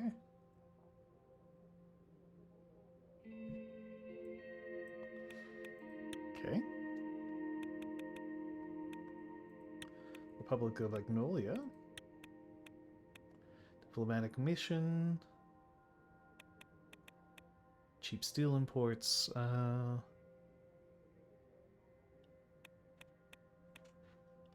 Friendly has a weak military.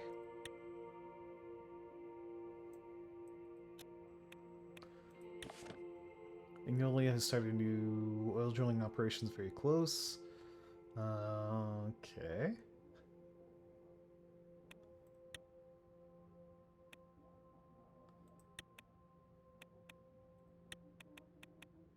Member of OMEC.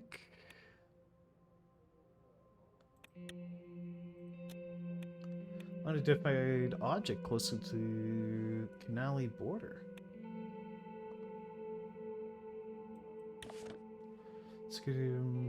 Signing unidentified object close to the Canali border.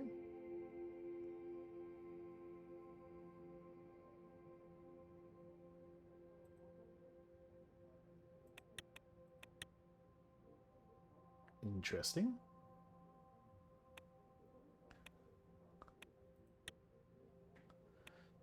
Ventnor Regional Airport overcrowded.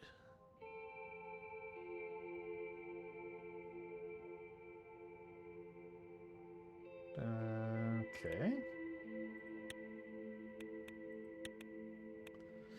Massive network of BFF priests discovered.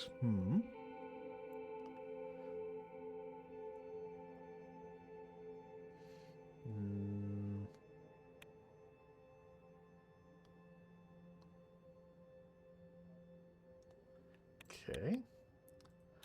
Blutish stuff going on. Education in rural regions requires improvements.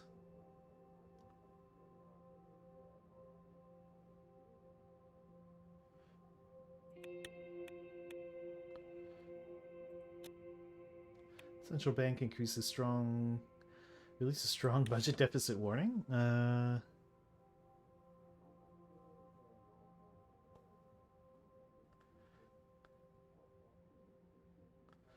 On the strength of the currency, could hamper the potential of a still to recover economy.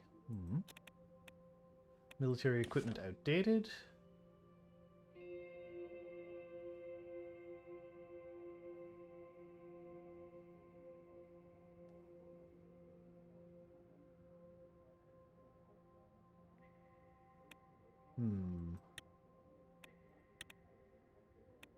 Workers' Rights Act. Okay.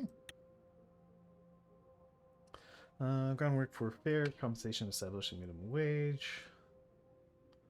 Excessive labor. Concept of double overtime pay.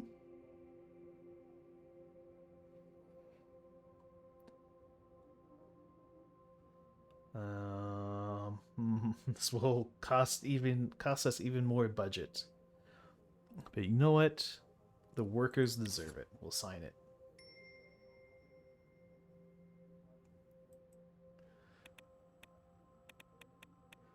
Situation, increased employee costs. Law.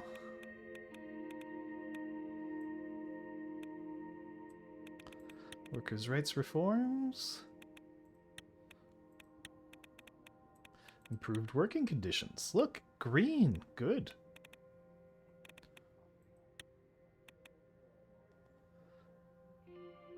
Oh, the economy's back in danger.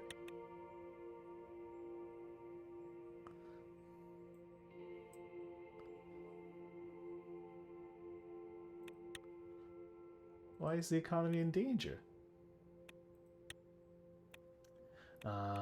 Regional investment decision. Proposed regional investments to strengthen local economies. Prepared an extensive regional investment package to revitalize one of the top 3 economically fragile regions.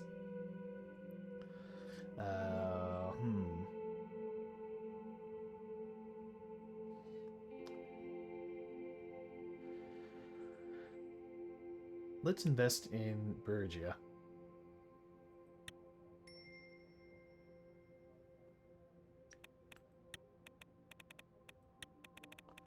Investment in Bergia.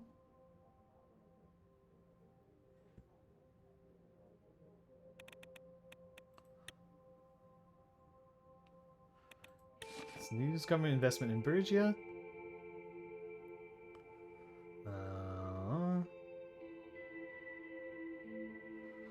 Population centers.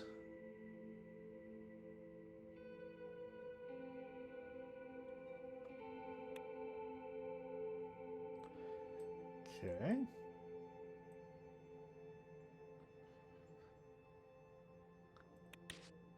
Rain Science Workers' Rights Bill.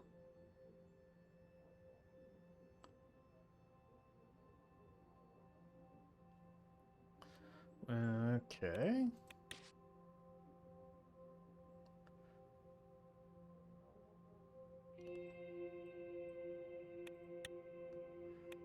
Radicals are still grumpy, as they always are.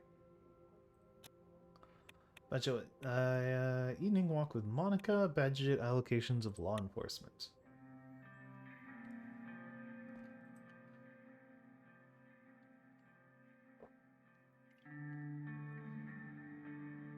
He entered and took a seat at my desk. Lilius was absent. Good afternoon, Mr. President. Lilius will be late. Apparently there was an urgent matter at the Ministry of the Interior, and chatting Tendu shouldn't take long. What urgent matter? She said something about supply disruption for the police forces. Nothing major. Strand of her hair. There's an awkward silence. While we wait, why don't we have a little chat? This might come off as a little strange, but I am proud of you. Despite everything, we are actually trying to reform the country. So just to begin, there's so much more to do.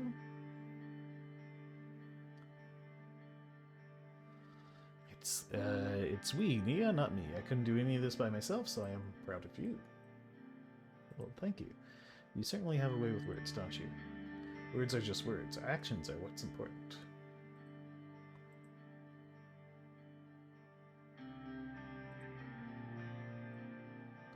How are we really holding up? Being the president, I mean.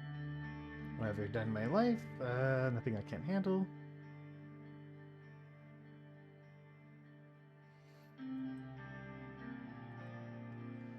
I can imagine so much responsibility at the same time. We need to eliminate the worst problems we have. Corruption. And how do we do that? It's high time old guards and the Supreme Court stop holding the country in the palm of their hands. That's why I want to form a new unit, the Anti-Corruption Police. This is my idea. But what if the Anti-Corruption Police gets corrupted? What then? I'm still figuring out the details myself right now, but of course, there would be a safety mechanism in place. Also, one more thing about Lilius.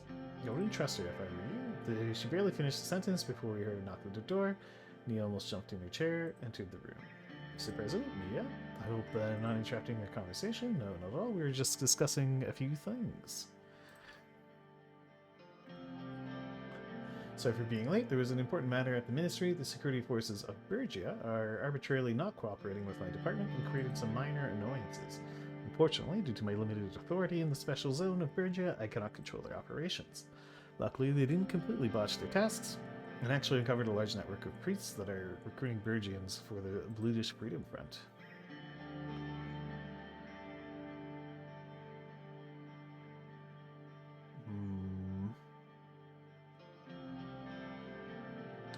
Sounds very significant. Do you want to explain more? It was a miscommunication about an ongoing investigation inside Bergia, but as I said, it didn't affect the results in a negative way.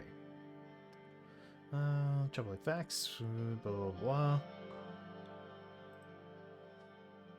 blah. I signed the Workers' Protection Act. We have discovered that most of the existing sanctuaries and communities inside Bergia are indeed working directly with the BFF. Several reports also point to a possible infiltration of the Das, Nearest, and Ruhrkreis communities by these sects. May the divine God forgive us if this is true.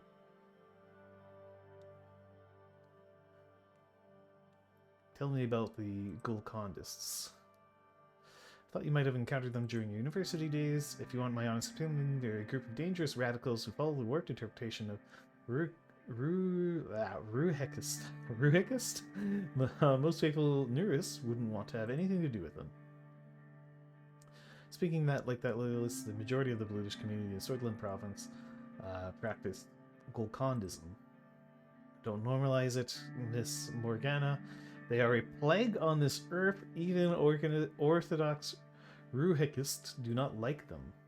As a devout Das Nurist myself, I haven't experienced any divide in Sordland between our religions and mainstream Ruhekism. Bless Saint Dast, all practitioners of Nurity live in peace here. Except Golkondists, of course. Their extremist beliefs are an abomination, and unfortunately, after the Ruhekist revolution in Dirtia, now we also have a Golkondist state that uses the influence of their faith internationally. As a matter of fact, Nearest Republic of Dirtia is one of the BFF's suspected supporters. Their aims are clearly one and the same.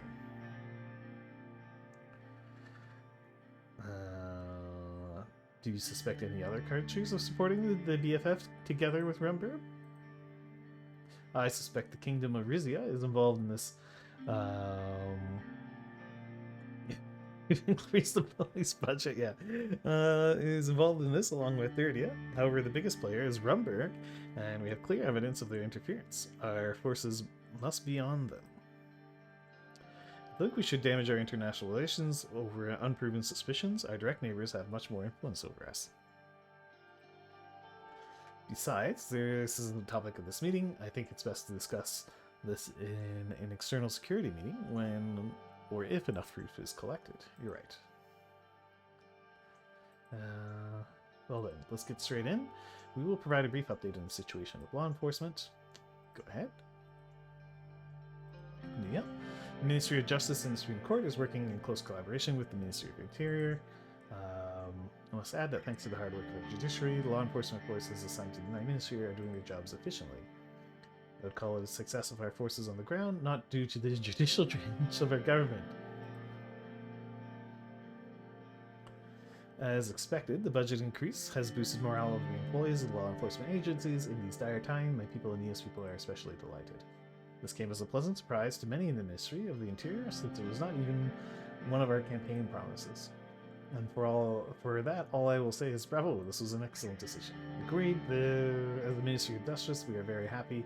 Decision as well are dwindling, and we have started to fulfill the needs of the current situation.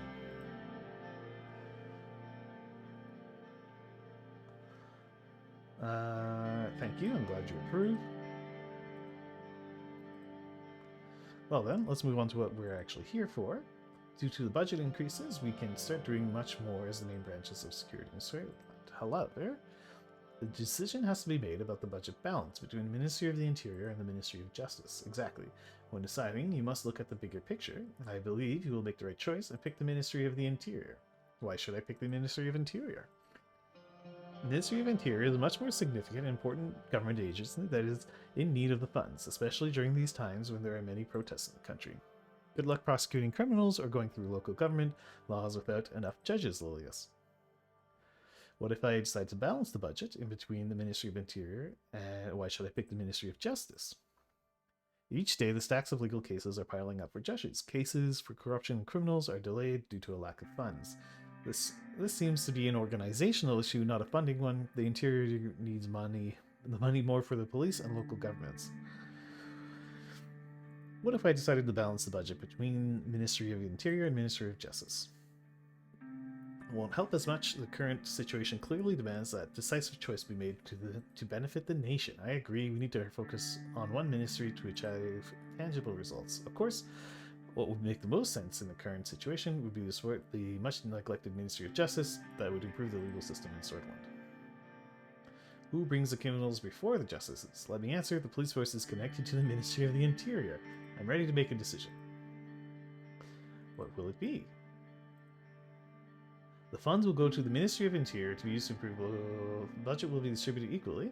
The funds will go to the Ministry of Justice to reduce court backlog and improve the justice system.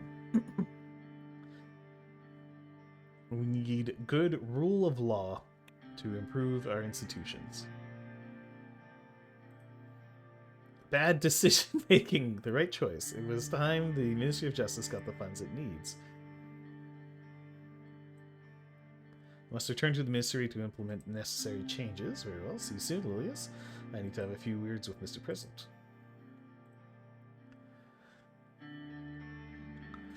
Corruption has always been a major issue with any government. It is the root of all evil. That's why I'm proposing the formation of an anti-corruption police. As a subgrade, the ACP will be given full authority by the presidency to investigate corrupt government officials and citizens. This would be especially come in handy when dealing with corruption in higher positions. The Supreme Court and oligarchs that meddle in politics are just a few examples. If you accept, this will give our administration the ability to deal with corruption quickly and decisively.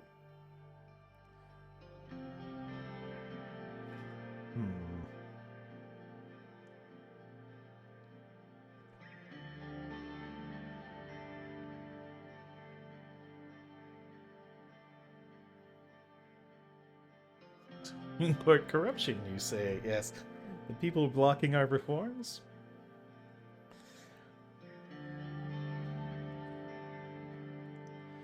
The trouble with anti-corruption police forces is they often get corrupted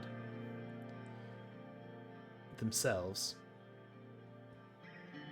or you open yourselves up to challenges. I don't think so. If they're corrupt for me, is that a problem? Yes, it is. I don't think so. Our current structure is enough. Unfortunate.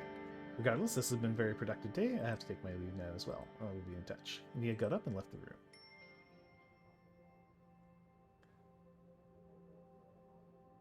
Efficient justice system updated.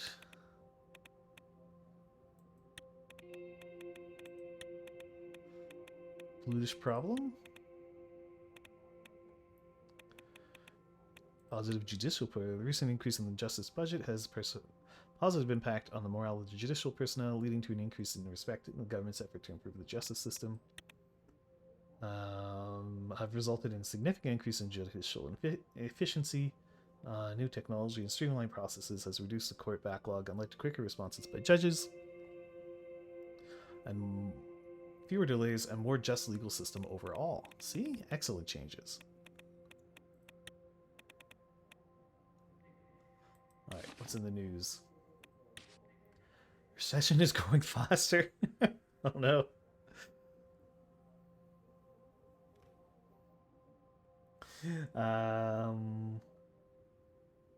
Has been a reality.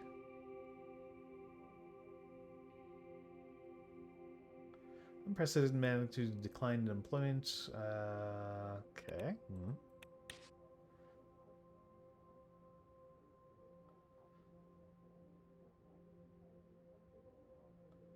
Need for educational reforms. Okay.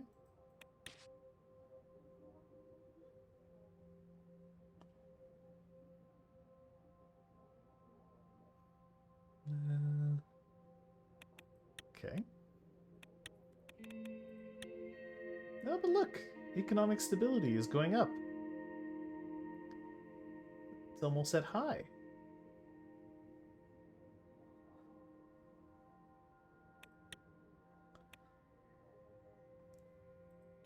We're doing fine. BFF propaganda in sanctuaries.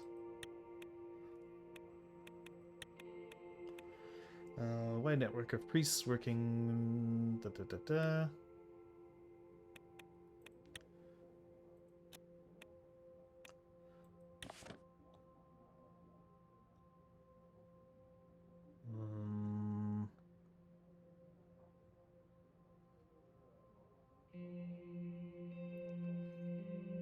Okay.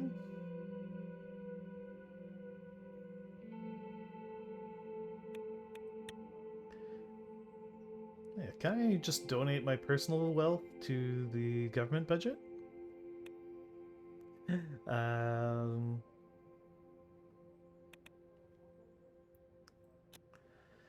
evening walk with Monica. It was early evening. It's like blah blah blah. Frank was at a friend's, and Dina was at an art class. Monica decided to go out for a walk before dinner. Nearby Capitol Park. Blah blah blah blah. They took her path wound through the woods behind the presidential housing complex to a private pond where the children could swim in the summer.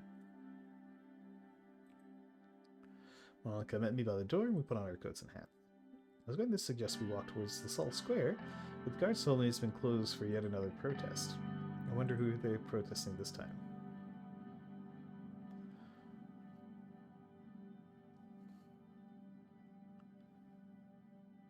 Does it matter? They are two sides of the same coin.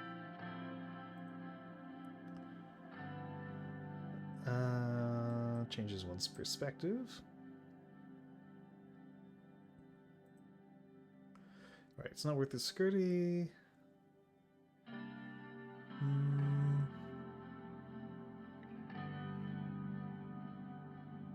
Let's stay inside the green perimeter.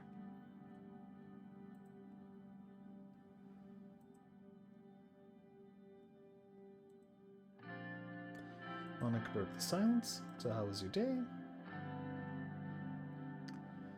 Paperwork, endless meetings, the usual nightmare. I don't know, I imagine some might find it stimulating. I hope yours is better.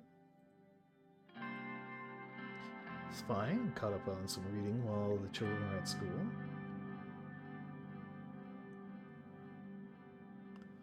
Remember, Nia Morgana used to be his vice minister. He didn't seem to notice as we walked by. Jonas had once fought hard and strong against Seoul's judiciary reforms. If we moved, he gave up on his ideal and became part of the administration. What did our ideals really mean if they could be changed so easily? What about the people we idolize? Let's come around for tea. She says hi. She was feeling rather low, though. Apparently, she and Peter had a bit of a disagreement.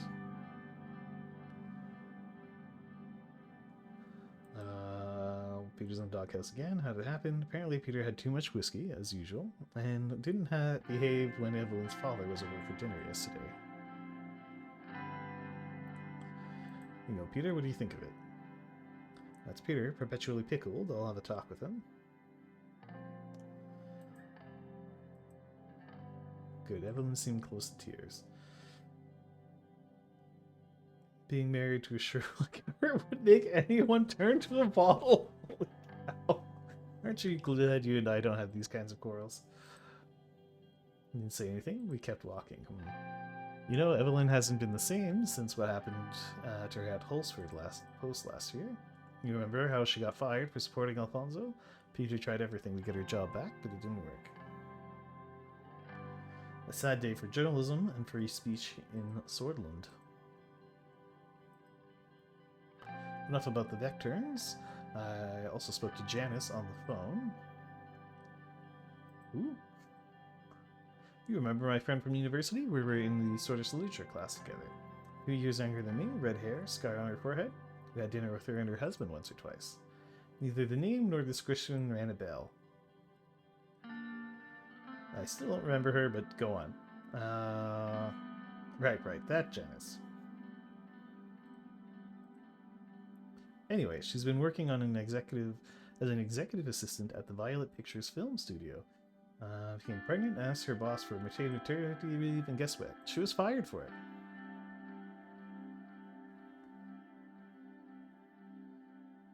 After asking for maternity leave? That's terrible. I know, I was beside myself and she told me, and that's not all. They immediately replaced her with a younger, less experienced man, a son of an executive, no less. That's utterly ridiculous.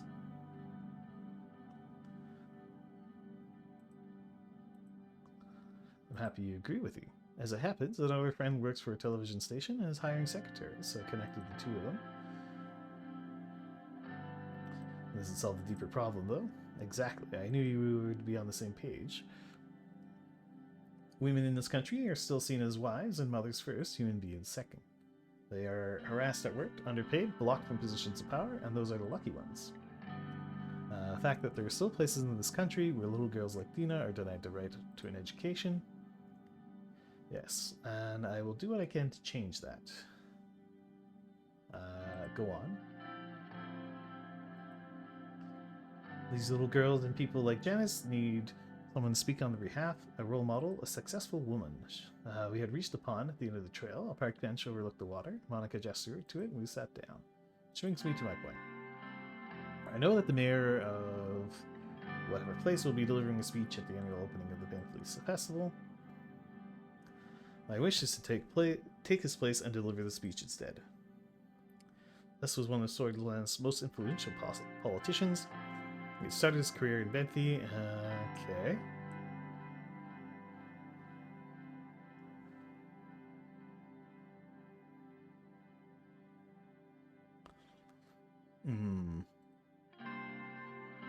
Placing him with Monica would likely anger him. Probably not enough to cause a huge incident, but enough that he might use his influence over the Conservatives to block me in the assembly. I want to base the speech on women's rights in Swordland, on the oppression and discrimination we face every day, on the basis of our sex alone.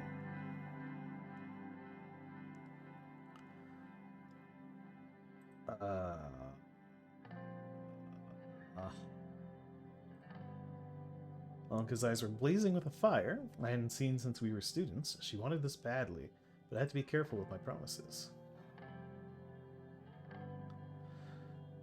Does it have to be at the festival? Why can't you make the speech another time?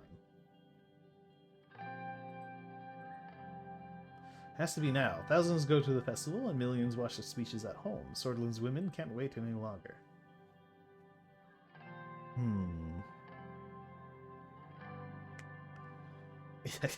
Just wait a bit for her speech until after the vote. You know, everyone's always telling me family is important.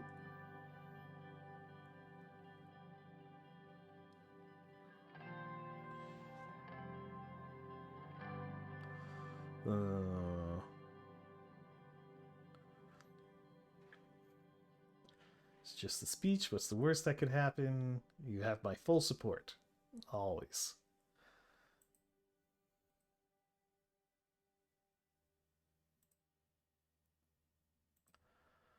One way or another, I want to contribute to this country no matter what happens. We are not weak, Anton. We are only strong as we stand by our deal. Okay. Otherwise, we'll end up like Ewald Alfonso, Colonel Saul. Our former president tried his best. Yes, he failed, but his ideals weren't the reason. Take another guess. Colonel Saul? Say what you will, but that relic of the past was, and frankly still is one of the most idealistic people in Swordland. Guess again. He won his Corona. Exactly. He backed down on his ideals, and now everyone knows him for exactly what it was. Spineless. If that was how people remembered Jonas, how would they remember me? Whatever he had done, whatever his ideals he had lost, he must have had his reasons. Would they remember me as a true patriot, a reformer of the country, or would they write about me in the history books? Let's go back to the house for dinner. Of course, lead the way.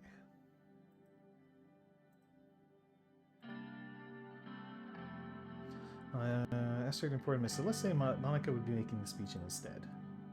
Sun began to set over the horizon, beating the clouds and the shades in the pink.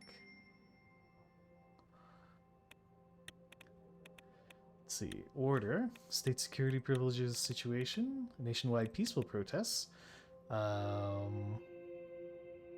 We play this again after this run. Probably. I don't know if I'll stream it, but I'll probably play it again. There are currently peaceful protests taking place throughout the country in response to recent events. However, the situation is not effectively... There's a risk these peaceful demonstrations may escalate into more violent protests.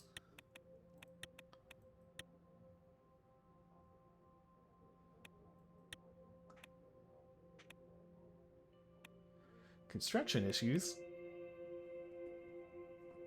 How could this be possible? We went with the inexperienced company.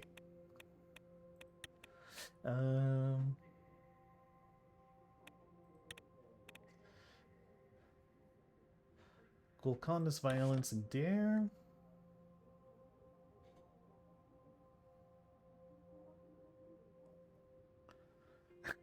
Could they be bad? Yeah. Okay.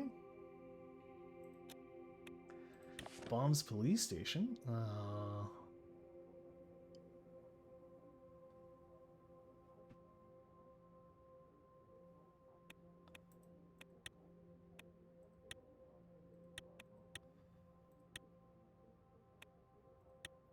Republic of Lesbia.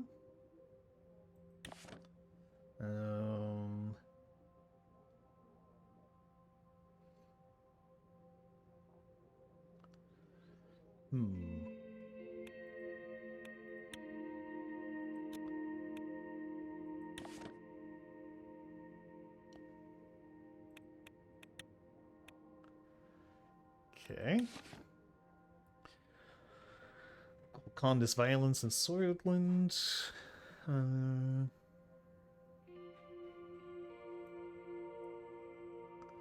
This is no surprise.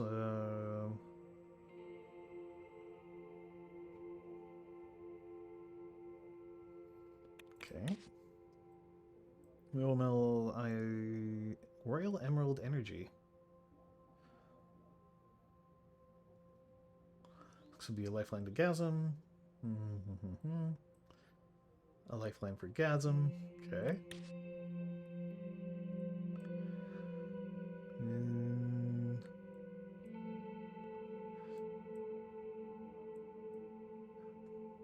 Detonation. Swordland in a tough spot. Current public reports from the Ministry of the Economy are pointing to a deep underlying problem with the Swordland's economic standing. Debt.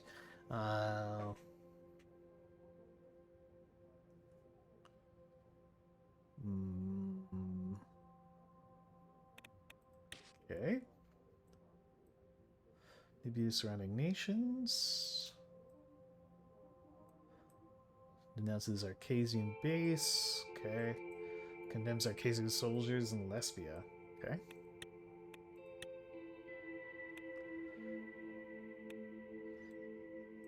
Gasm resumes hiring. 100 new employees into the workforce, signaling potential recovery phase after extended hiring freeze.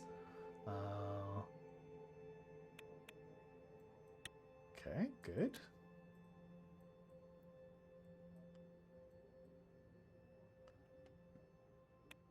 Alright, so there's a report on problems with the highway construction.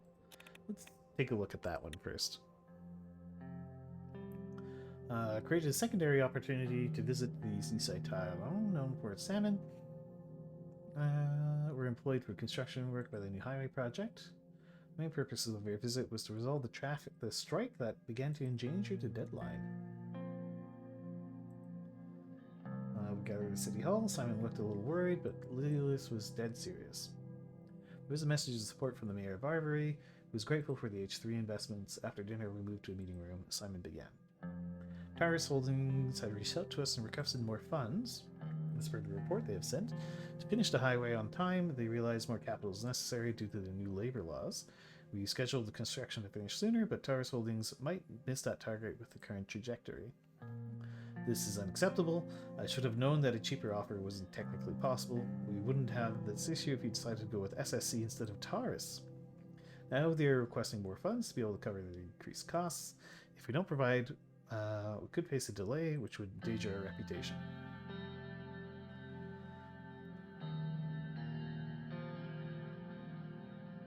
Why do they need the extra money? They need it for unforeseen expenses that came from the new workers' rights bill. A couple of shipment companies that had contract stress also increased costs on the necessary materials.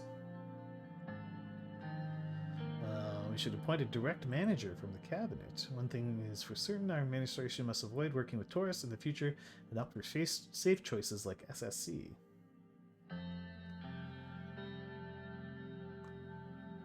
Mistakes happen in any project. Maybe, but we could have avoided this issue. There were warning signs around tourists all around. Will we sink more money into this or let them figure it out? What is your decision, Mr. President? Give them the additional funds. As you wish, I will allocate the fundings to... First they fail their job, then they get the money. Ridiculous. Regardless, the decision is made. Well then, thank you for coming. This is all on this matter. Thank you, everyone.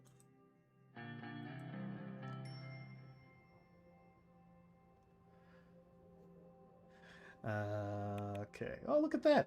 Construction is just humming along.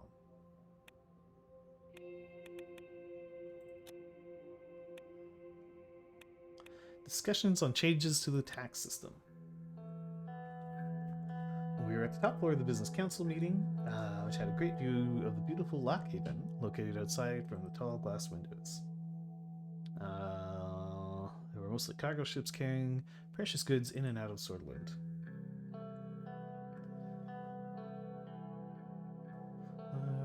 Okay. Mr. President. Good afternoon, Mr. President. It's great to see you all again.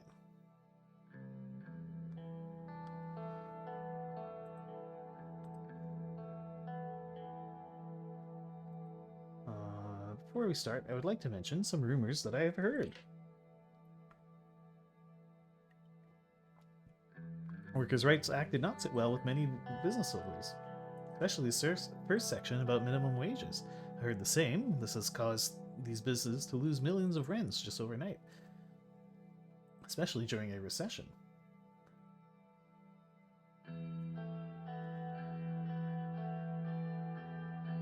If someone wants to say something, they can say it to me directly.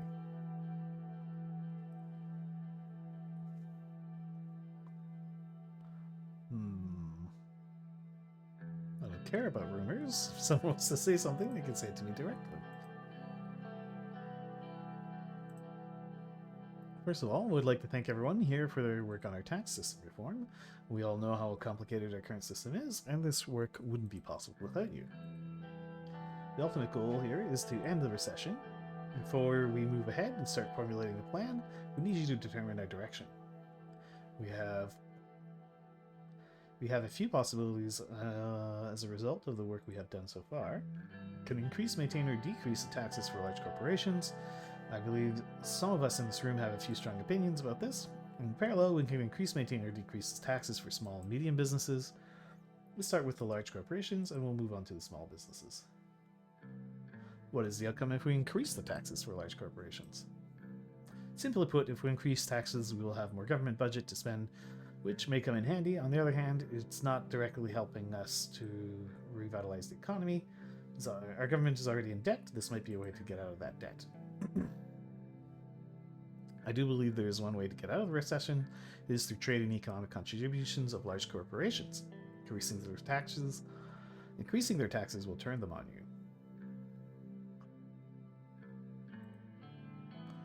I'll go a step further, increasing their taxes will have disastrous results and will make you an enemy of them.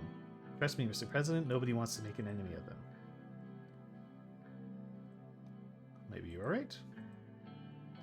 What if we decrease taxes for large corporations? It's not an option at this point. Our state is broke. We are barely functioning with the help of the taxes.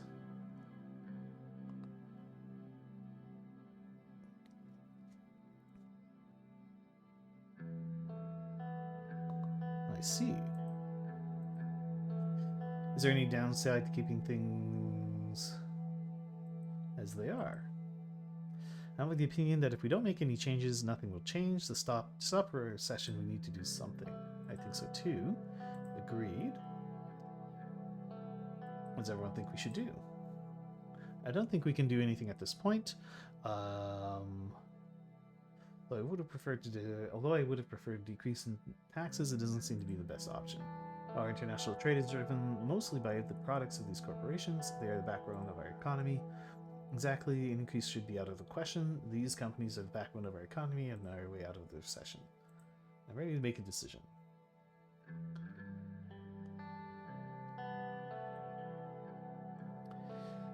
Increase taxes for large corporations. We'll increase the taxes for large corporations and balance it with a decrease for small businesses. Maintain taxes for large corporations.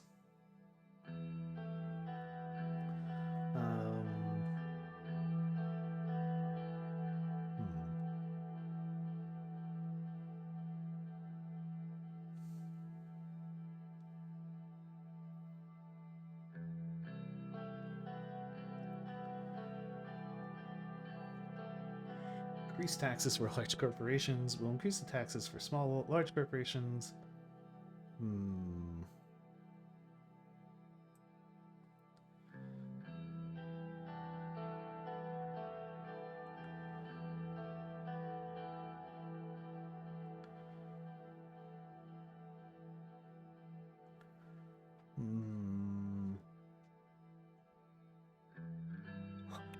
Just trash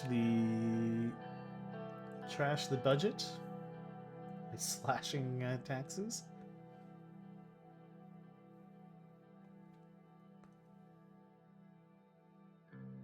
I want to do this option, but it's probably going to be pretty bad. Let's maintain taxes for the large corporations. This will not change anything. We won't gain anything by standing still where we are. I protest against this.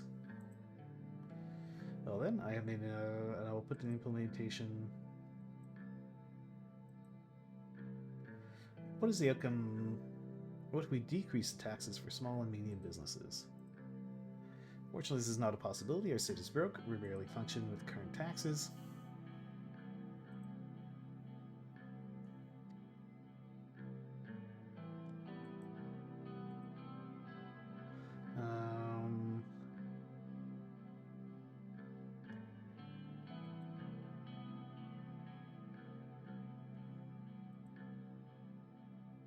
Increasing taxes for these smaller corporations is a good way to earn some extra capital so that the government can give it back to the people in due time.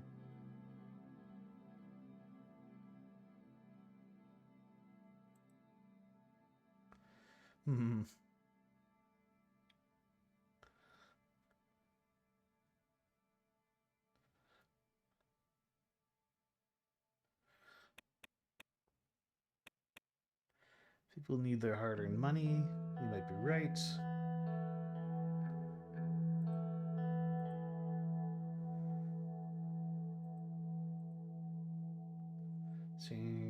With the current state of the economy is in shambles, there's not much change we can do about taxes.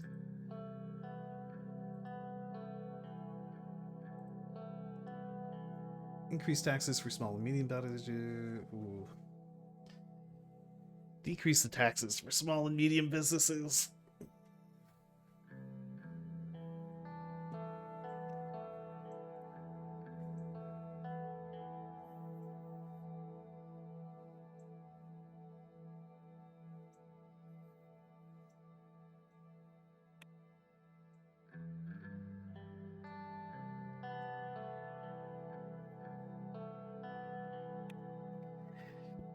Simon said this wasn't possible, yet it is an option. That this budget's getting pretty bad.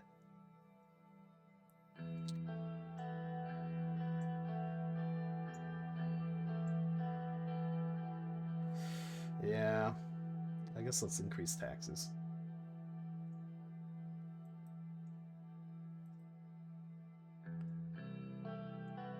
Thanks, Simon.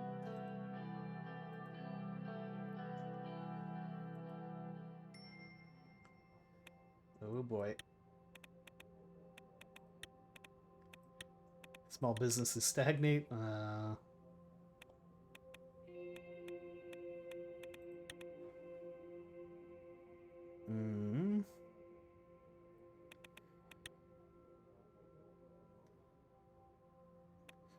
Kingdom of Rumburg. Calls Swordland a threat to world peace.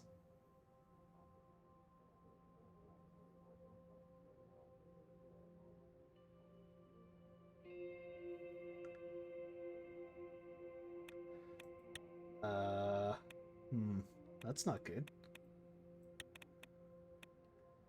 Summit capitalism's diverse forms.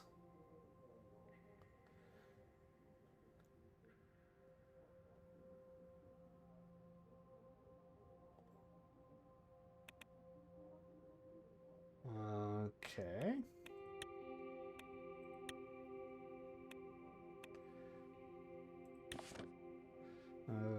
World development of Gus Majors nearing completion.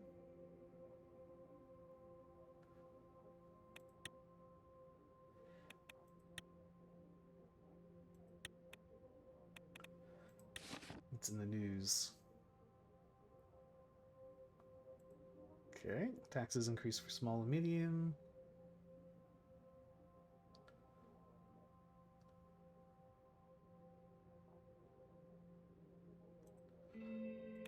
Okay. A Young Swords denies allegations. Torn Hill School wins awards. Rainy attacks small and medium businesses. Redive calls for peace.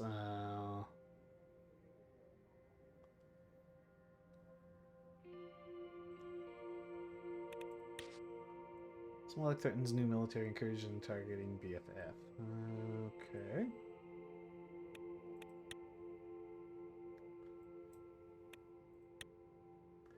Fonzel Foundation asks for a donation. Visit inspection of schools in Leering Town. Okay, let's do this one. It's part of a planned program reviewed by Leering to visit a middle school. The prestigious Torrin Hill School is situated close to the suburbs, just outside the city center. Okay. Lucy and Sierra got out of our cars, met at the entrance. Our presence has not been unnoticed apart from our cards. There are at least 10 reporters following us around. That must be the principal right this way. With a bushy mustache, a pair of glasses. That's city glasses. He approached us quickly, but was stopped by security guards. They started patting him down and searching him. That won't be necessary. Let him through. Mr. President, such an honor to meet with you. Shake his hand and smile for the cameras.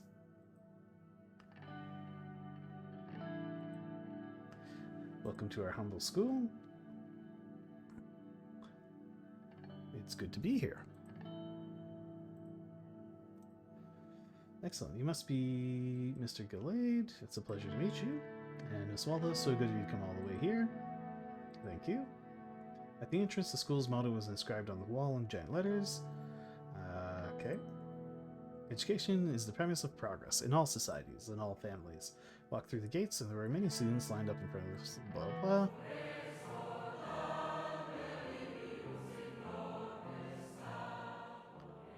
Started singing the national anthem. Principal proudly looked at them.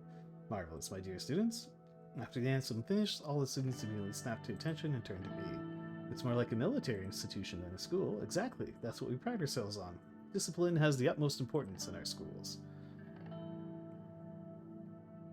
Some discipline never hurt anyone. Very good.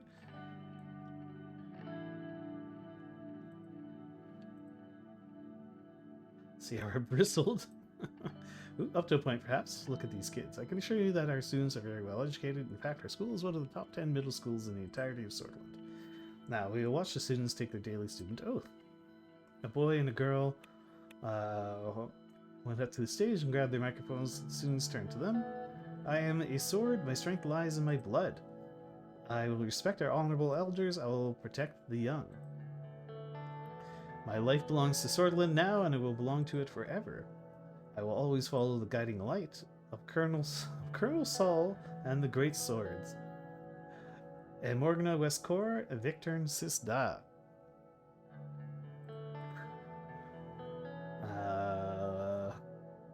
Nod at the kids. Words to remember. What? No one even remembers it after they graduate.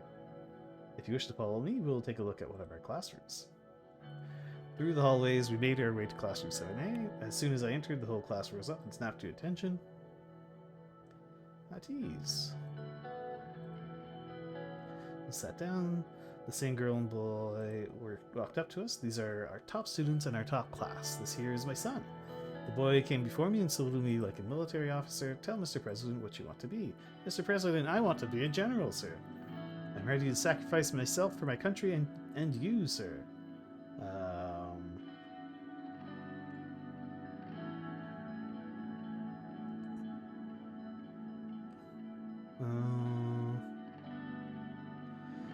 This is nonsense. What are you teaching to these students?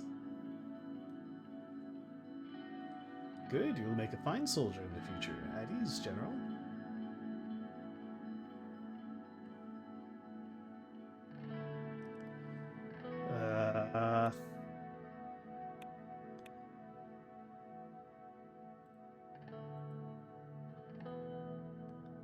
So he sent soldiers, and the boy looked up and smiled at his father. He patted him on the back and sent him off to his seat. The camera slashed. I'm so sorry. I will immediately perform to... How about you, young lady? What do you think about this? She's our top student in the school. Her excellent grades are to... I didn't ask you. I'm just a young student. What do you think about your school? Just between us girls. I'm sick of having to knit and sew while the boys learn science and chemistry. I'm smarter than all of them. Why do I have to take these stupid handcraft classes? Shish, do you know who you are talking? Shut up, let her speak. Circus presence hadn't emboldened the girl, she went on. My math and reading scores are the best in the school, but they won't let me take the classes I want just because I'm a girl. I want to be a scientist, not some soldier's wife.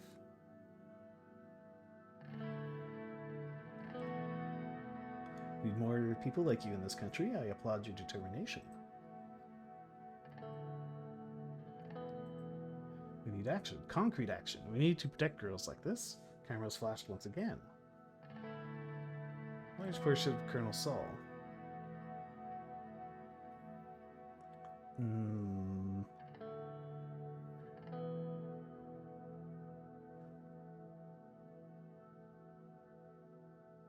Take that down.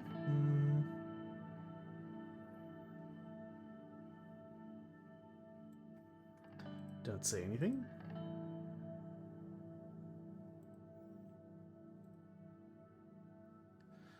I would like to speak with the girl alone.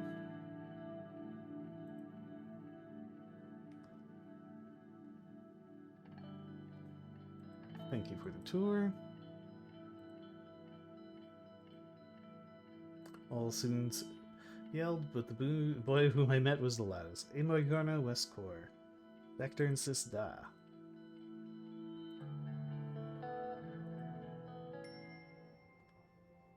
Oh, more news. President visits school in Laren.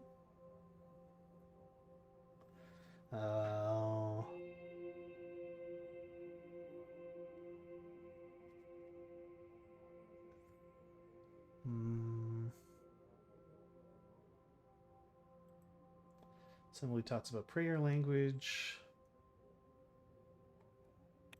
Okay. New star in girls' wine list.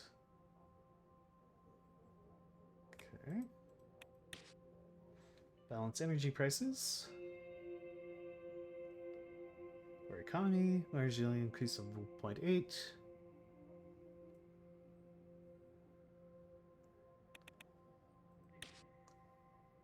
Arcasian PMC is accused of soaring discord in eastern Xena. Okay. Content of security pack. CSP advocates dissolution of Mephitum ITZ.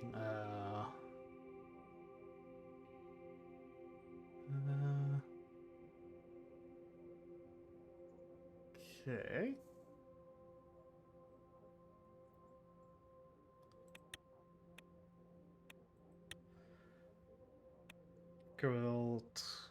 World's newest wine sends message. Oh, we're rooted in the rich culture of Geralt of Ribery.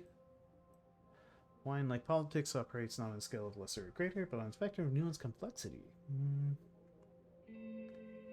Between one vintage and another, between one... I'd rather not choose at all, but rather appreciate the color, blah, blah, blah, blah. Okay. Maybe? I'm not sure. Alfonso Foundation asks for a donation. The Alfonso Foundation, known for its philanthropic efforts, is launching an expansive fundraising campaign and asking for donations. The mission at its heart is twofold: addressing the homelessness crisis and battling income inequality in our foundation.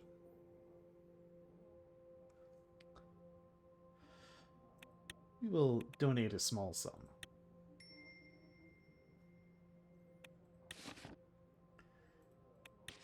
Presidential generosity, personal donation to the Alfonso Foundation, mixed responsibility of the public. Laud the move as an endorsement of the Foundation's efforts to tackle homelessness and the income inequality. Critics question the president's motivations.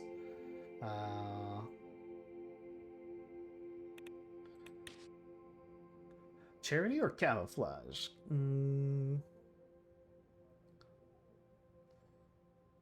The rain's small contribution to the foundation is not too short of a misdirected resource allocation. Okay.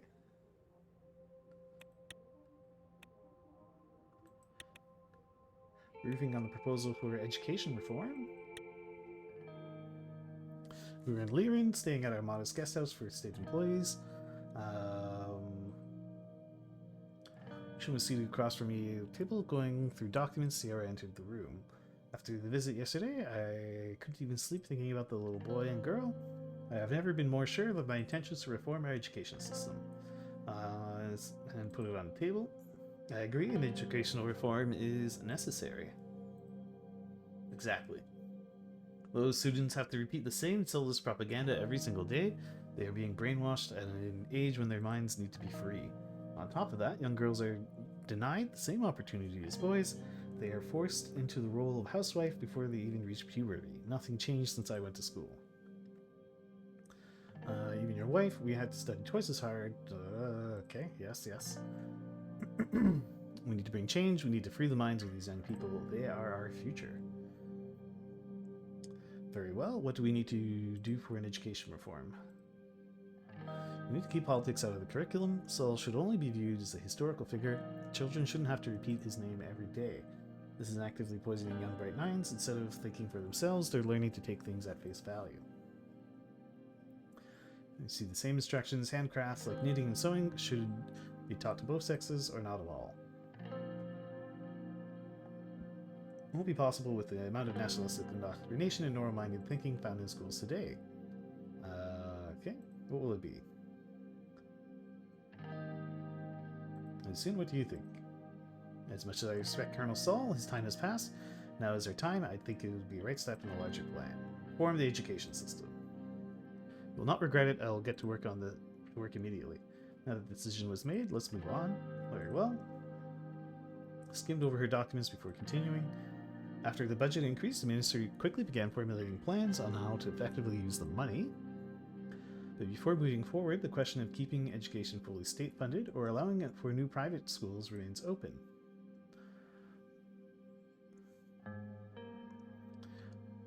Tell us about the benefits of allowing private schools. I've made my opinion clear. I'm against it, but it would give us additional funds for education while increasing competition. It would support our overall economic strategy of promoting market economy. We have enough money to improve education in Swordsland. We don't need to complicate things further with privatization incentives. So what is your decision?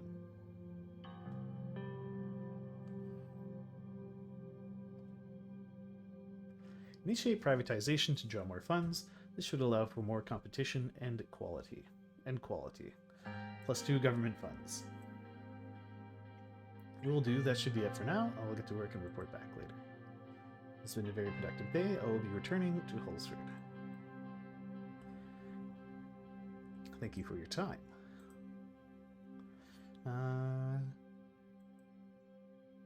We'll converse somehow, but I would have to return Chaos of Hullsford soon enough. Okay, economy has gone to stable. I'm sure the news has lots to say. Greater Holsford free of protests.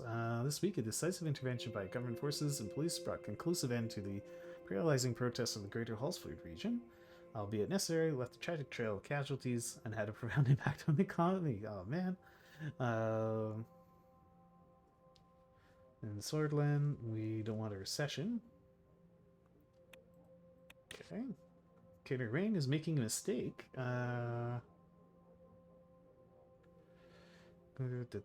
Cannot be part of the nonsensical collaboration anymore.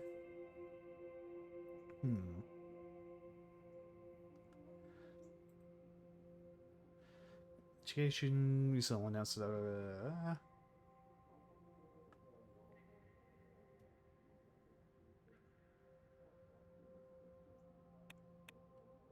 okay, radicals probably don't like that.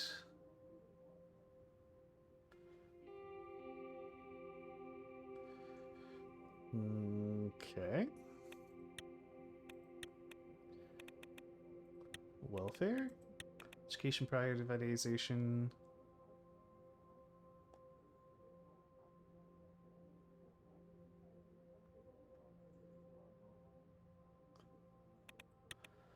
Okay, it's taking steps to remove nationalistic indoctrination. Education gap.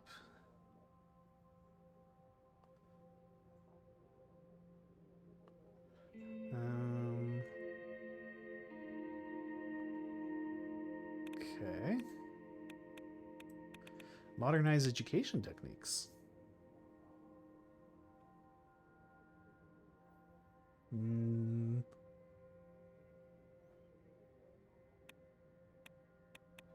Okay. Some positive changes. Contana and Security Pact. United Contana launches second satellite. Ah.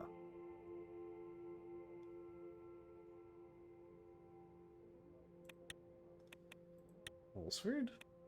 Ministry of Education has started work on the education reform.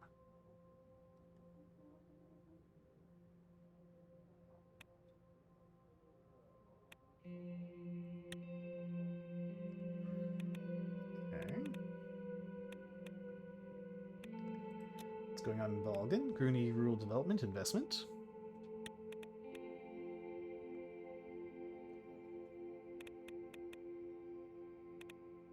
To bolster Swordland's rural economies and secure the nation's food sustainability, judicial allocation of resources to vitalize agricultural communities.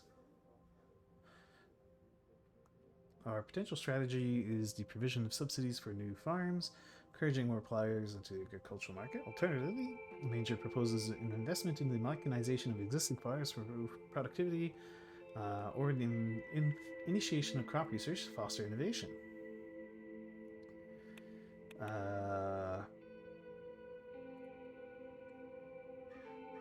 Mechanizing the existing farms could be good. Or doing research? Let's mechanize the farms. Okay. That's dipped us from unstable to danger.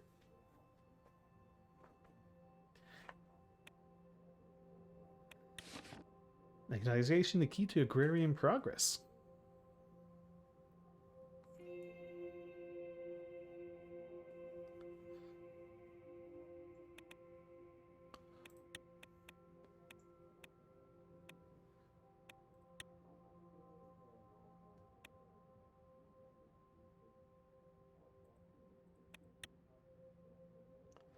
All time. Shunk. Well, we're climbing.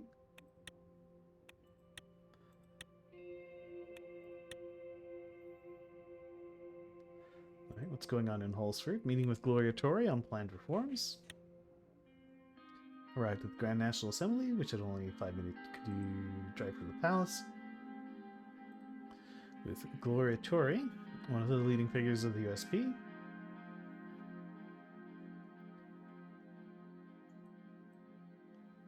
As I walked through the corners, I was confronted by memories of the historic building. Despite being a member of the assembly not long ago, it felt like a distant past. Walked through the door and entered. Good morning, Miss Torre. Good to see you, Mr. Rain. It was a small, neatly organized office. There was small figurines, photos, and plants around the place. It had a homey feel, unlike my own assembly office when I worked there. On her gesture, I took a seat. The chair was very uncomfortable. How are you doing, Mr. Rain? I'm fine, Mr. Rain. How are you? Very happy to see you, Miss Tori. It's been a while. Indeed, Mr. President. She smiled. So how does the presidential chair compare to the ones in the assembly?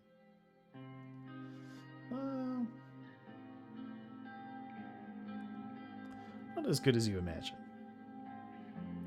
I'm sure it doesn't give you back pains the way ours do. Anyway, let's keep this simple, Mr. Rain. We both know why you're here. You want me to give you my support. I don't see why the backbone of the USP would support your rush reforms. Don't you realize they go directly against the wishes of the founder of this party and the state? These reforms are not against anyone. It's all in the name of democracy. My reforms are very critical for the future of Suzerain, Miss Tori.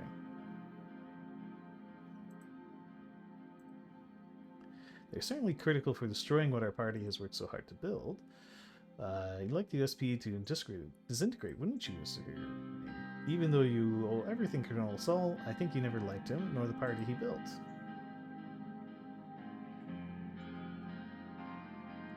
I am a proud Saulist.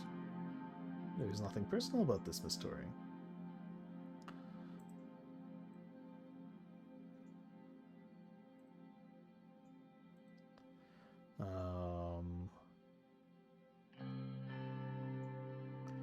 I'm sure we can make a deal.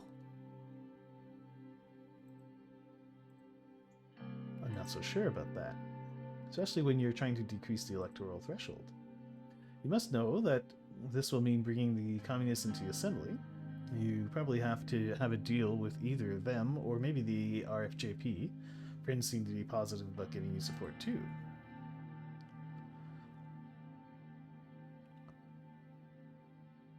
I have no deal with anyone.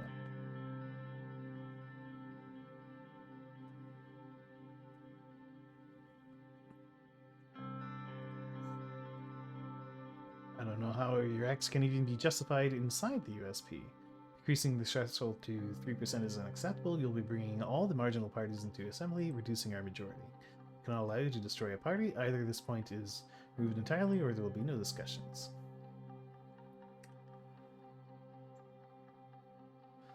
Will that ensure your support?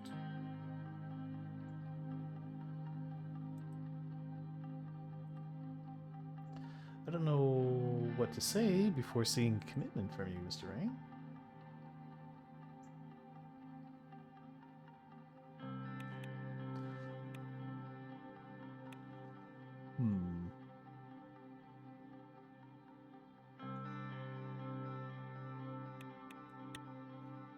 I thought I would be able to bump the threshold up to like 8% or something, but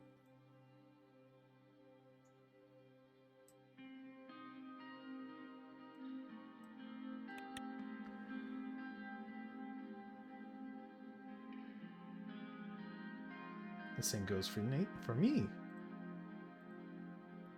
My compromise is that the Conservatives will definitely oppose you unless you remove that clause.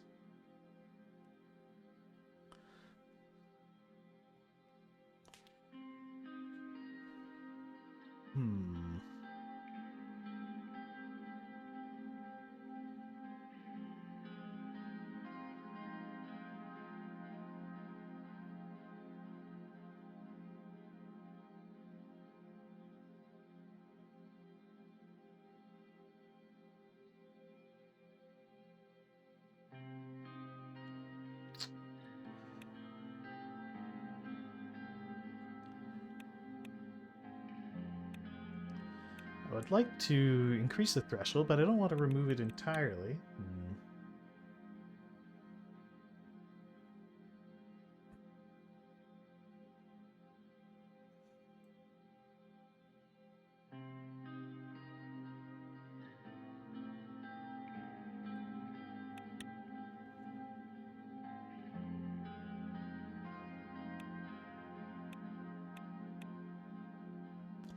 Fine, I'll remove the change to the threshold.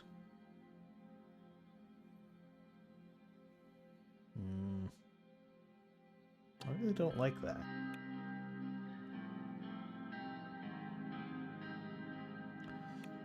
But we need her support. Fine, I'll remove the change to the threshold. But your changes to the Member of Honor laws are a major obstacle. We obviously can't condone any threats against Colonel Sol. I want to punish him for the aggressive policies he pursued in the past. Is that the intention here? We can't win this fight. Mr. President, Sol built this republic in the midst of blood and chaos. He demands respect.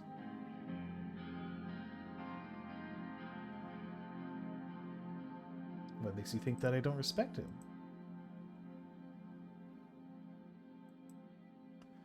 Anyway, I'm not going to drag this out any longer. Will you listen to the party or keep pushing your own agenda?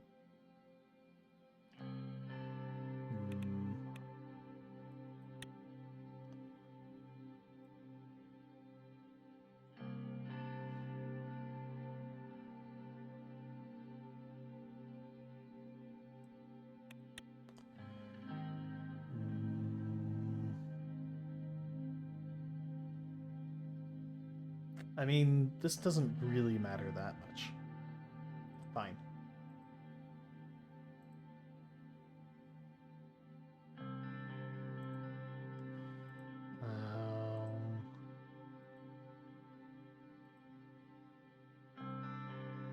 I do have one condition. I want you to cancel that speech you were planning for your wife at the Benfi festival.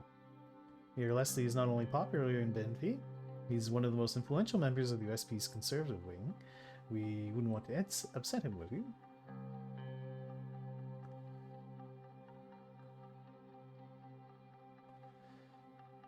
Miss Tori, please, you're being unreasonable. What does he have to do with anything? He's not the only person who would be upset, Mr. President. You know that. If you want conservative support, you cannot let the First Lady speak in Mr. Leslie's stead. It's about women's rights. That isn't about her, it's about women's rights. I thought you'd understand. Believe me, I understand more than your wife, even. Tell me, why does she want to do this speech so badly?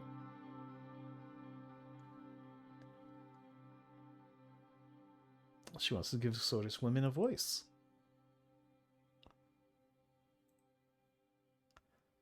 This is not the way. I've spent nearly 2 decades in this assembly. I know how real change happens. The old conservatives men who hold the power in this government will not listen to Miss Rain's speech and suddenly have a change of heart. Rather the opposite. Lecturing a housewife who slept with the president for a spot on that stage and is now hopelessly out of her debt.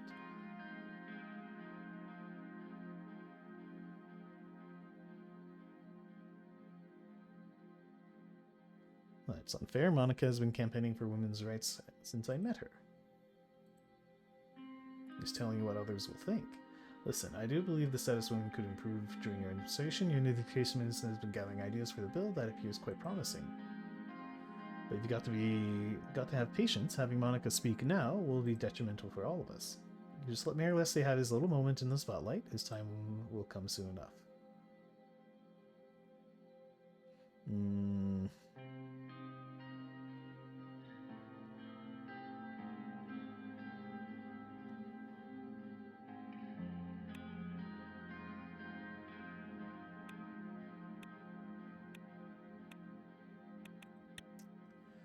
Don't like this.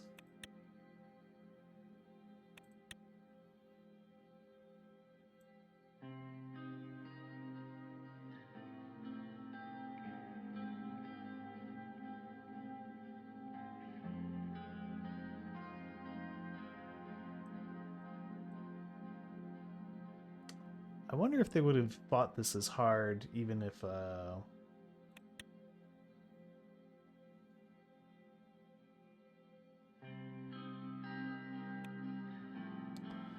it was a 8% threshold.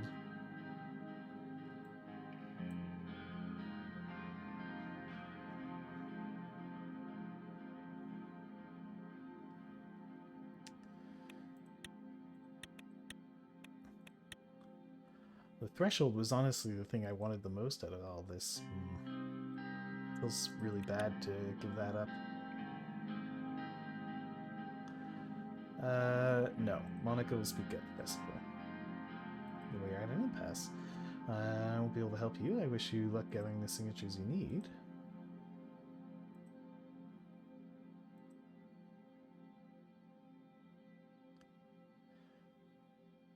I'm not going anywhere until you give me the signatures. I am not finished.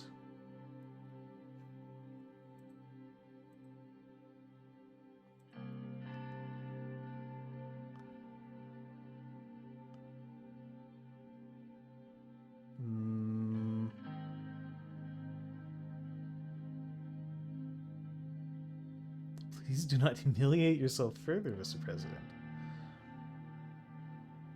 Alright, fine. Goodbye.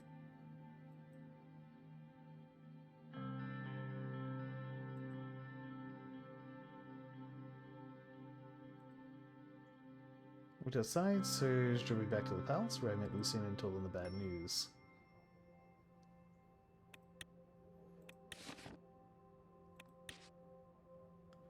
Mine's well in Sordland and Lesbia.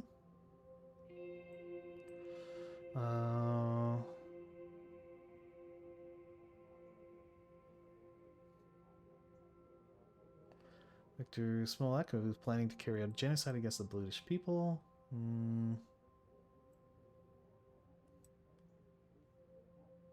Rain stops in the west, surrounding the country. Police stop in several cities. Okay.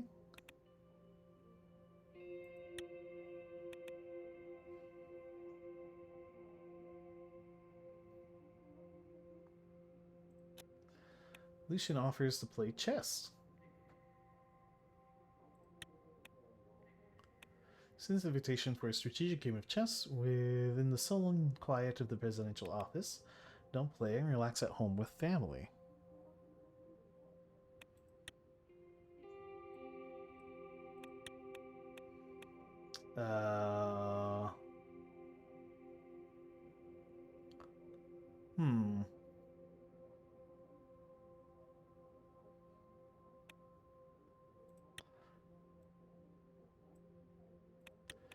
I guess we'll play chess.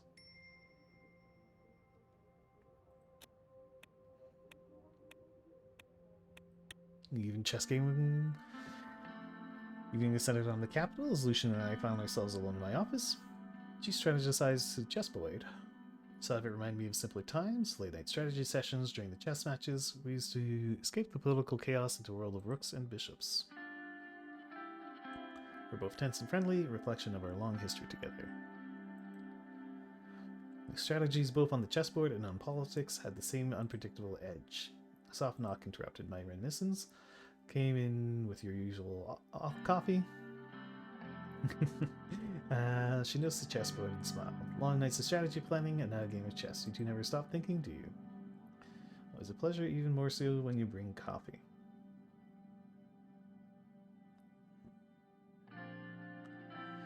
What's your opinion on chess, Livia? Ever been tempted to learn? For whist, Mr. President, I'll leave the complex plotting to the professionals. Have a good game, gentlemen. I hope you remember that it is not always the king who holds the power. Sometimes a well-placed pawn can change the game. Isn't that the truth? I've used pawns for some of my best plays. The dynamics of a chessboard can teach us a lot about politics, wouldn't you agree? Even the most strategic pawn move won't help if you overlook the other pieces. Memories of our early days in the United Sordland Party reflected the unseen orchestration that helped Peter and me ascend through the ranks. As the final piece was set into position, the board transformed into a silent battlefield.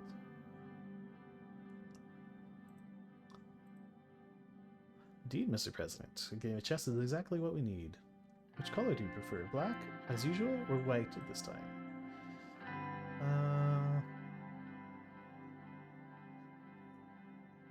Doesn't matter to me, Lucien. I can play either side. If it doesn't matter, allow me the honor of the first move. I'll take white. And thus the game began. G1 to F3, aiming for a Reti opening. Interesting start, really. Reti, let's throw in a bit of a spice. Control the center, March of the Knight. Let's control the center. I advance my pawn from e5 to e7, aiming to strengthen my grip on the center. Solid move, Suzerain. Maintaining control of the center is often key.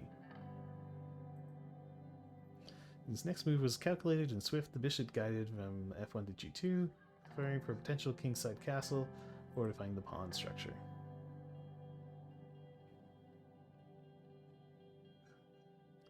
Still early to hide behind defenses, isn't it? Opting for a solid defense, Lucian?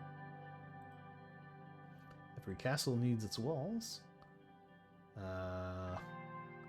Press the center.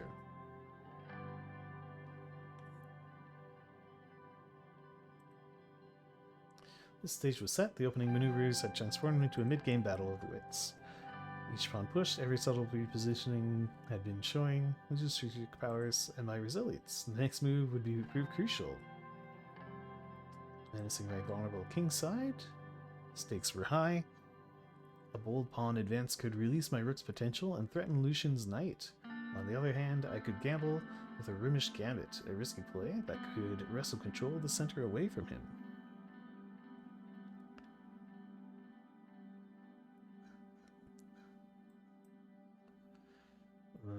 Attempt a Romish gambit.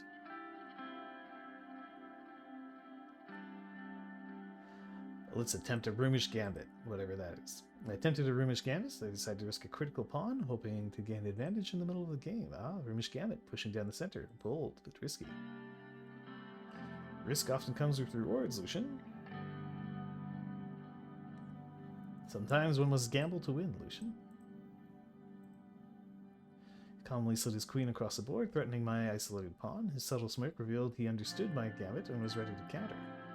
Lucian had made a bold move, pushing his pawn forward and forcing my bishop into a vulnerable position.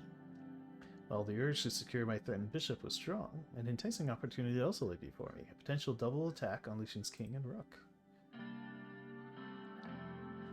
Let's get forking.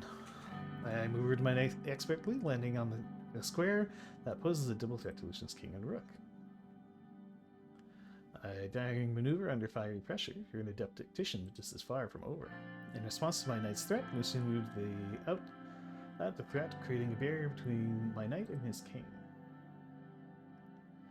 Fire's the test of gold, Lucian. Isn't that what makes the game exciting? Fire's the test of gold, Lucian. Exploit the back rank. Pioneer pawn march. Let's exploit the back rank. I move my rook to the last rank, threatening Lucian's king with a potential back rank checkmate. The center was congested, showed Lucian's unyielding style. The other, while simultaneously protecting threats across the board. Lucian's queen was uncomfortably close, radiating danger. I had only a few passes before me. I had two options, a risky knight sacrifice that could lead to a swift end, or to hunker down and hope for a draw. Knight sacrifice. I decided to sacrifice my knight, hoping the unexpected move would throw Lucian off balance. Fell into the trap. I might manage to draw. If Lucian fell into the trap, I might manage to draw. If he saw through it, my loss was imminent. Capturing my sacrificial knight and strengthening his position, my bold move backfired. Lucian's piece closed in, trapping my king. It was checkmate. The game was over. Lucian had won.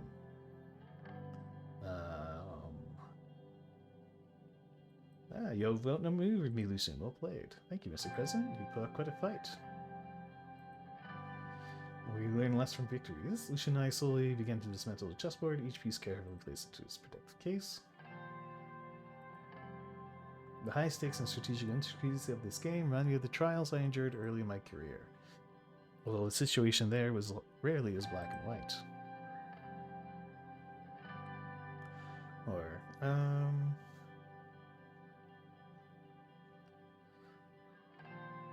Let's hear about his early career. In a way, chess prepared me for some of the challenges I faced. I was involved in some complex situations where every move could drastically alter the landscape. Every move altering the landscape, your early career must have been quite eventful.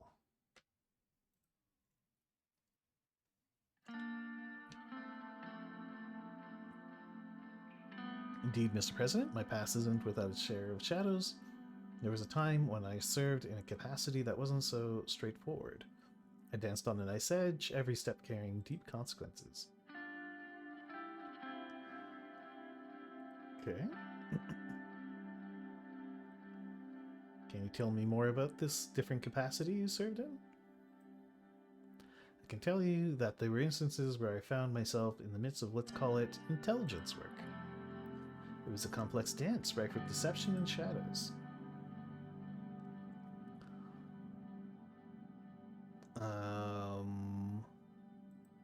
It was unexpected?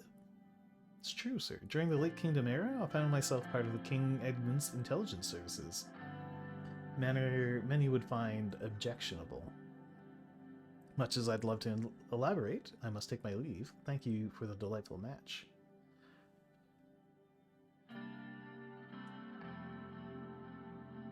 Thank you, Lucian. The match was indeed captivating. Hope to play again soon, though I cannot promise the outcome will be any different for you. He smiled. Good night, Mr. President.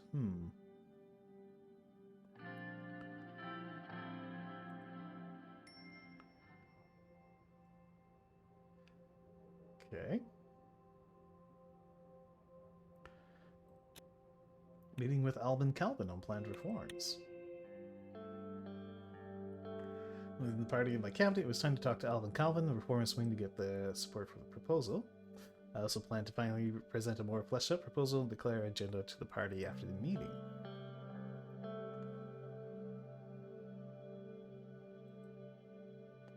I glimpsed inside. I went back into the corridor, looked for the office of Alvin Calvin, which was around the back of the place. Mr. President, welcome.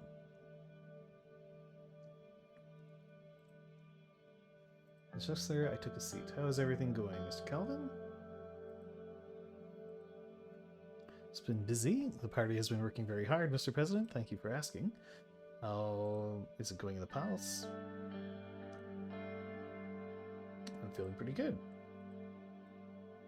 It's good to hear. I wanted to express my gratitude for passing the Workers' Rights Act. It is one of the most comprehensive and successful political efforts. It was the right thing to do because our workers were suffering for decades.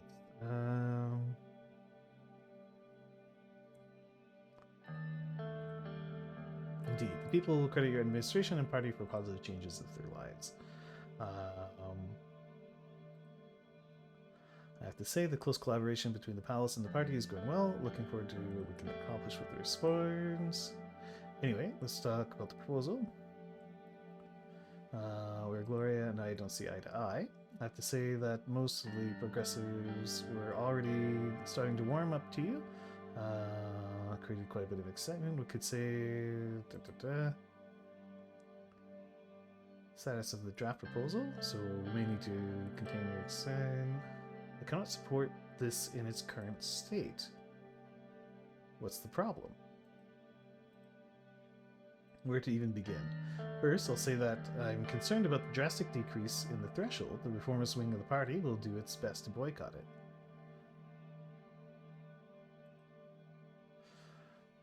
You'll have negative consequences for our party, since dozens of parties could potentially enter Parliament.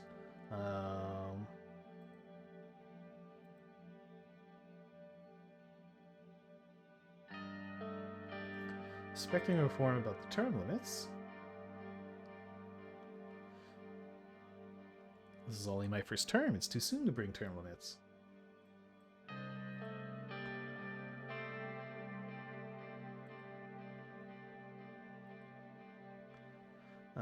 Let me balance and divisions of power.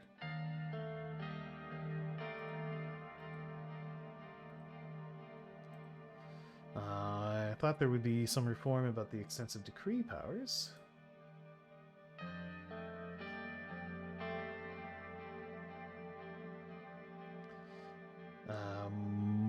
Look, we need decrees to pass further reforms. I can't give away everything.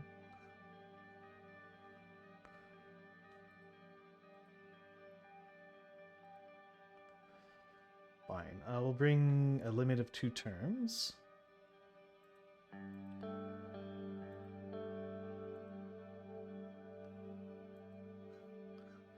Remove the changes to the threshold and will be as golden as Rizia. No need to agitate for poverty.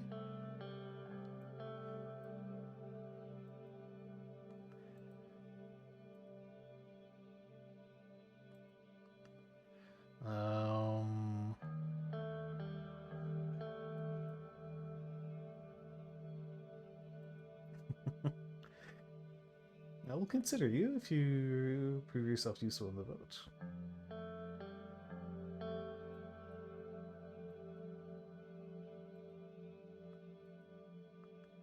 I'll have the signature soon. Thank you, Mr. Calvin.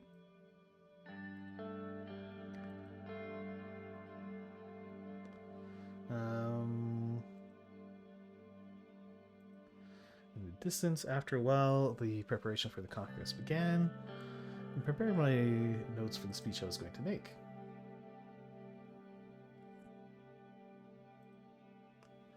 I walked up to the stand as everyone started clapping. Ladies and gentlemen of the party,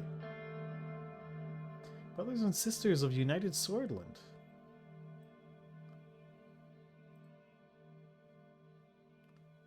Here's the Constitution.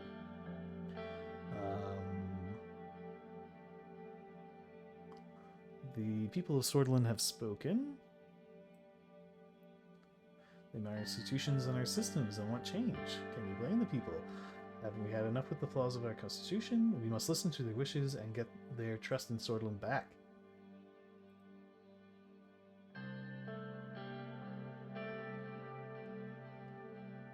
Talk about why the USP needs this to survive the next elections. I brought the attention to the people's protests and the slight decrease in popularity of the USP. I explained how our proposal will only be beneficial for everybody.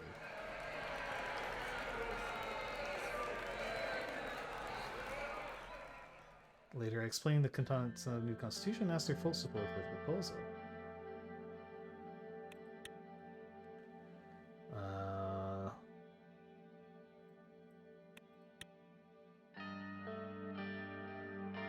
Ask for their votes. I asked for each and every member's vote to make the changes together.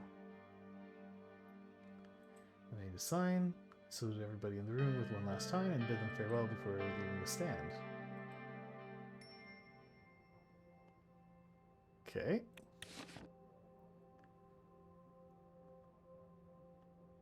Use meaning of a speech to the party. Okay.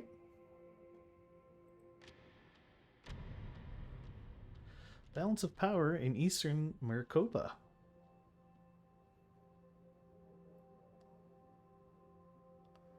All right.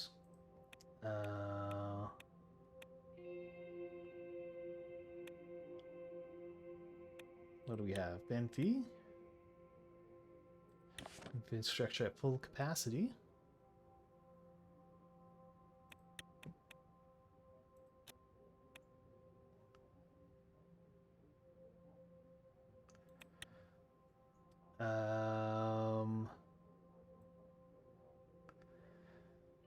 So there's a possibility for an override to the veto. Supreme Court's vote will be removed. There's a possibility to impeach the president. Appointment of ministers. No changes to the threshold. No changes there. Term limit. No changes to impeachment of justices. And we're removing the absolute immunity of the members of honor. Archaic state of Swordland's conscription laws. Okay. Arranged to meet with Smolak and Van Horten. Almost nothing, yeah.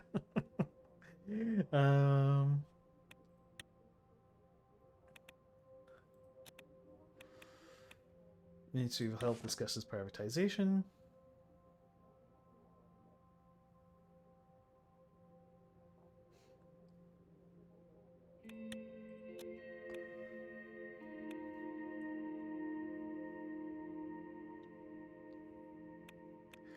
Religious Harmony Bill, RHB, has been passed by the GNA. mandates that all sermons conducted during the day of the Ascension ceremony of the Ark Sanctuary of Dare will henceforth be held in the Storgis language.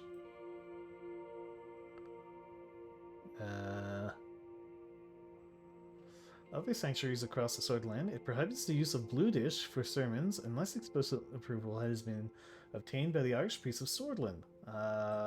No. Absolutely not.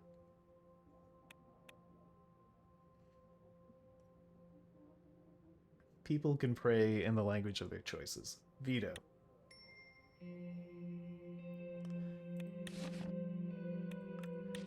President Rain protects religious freedoms.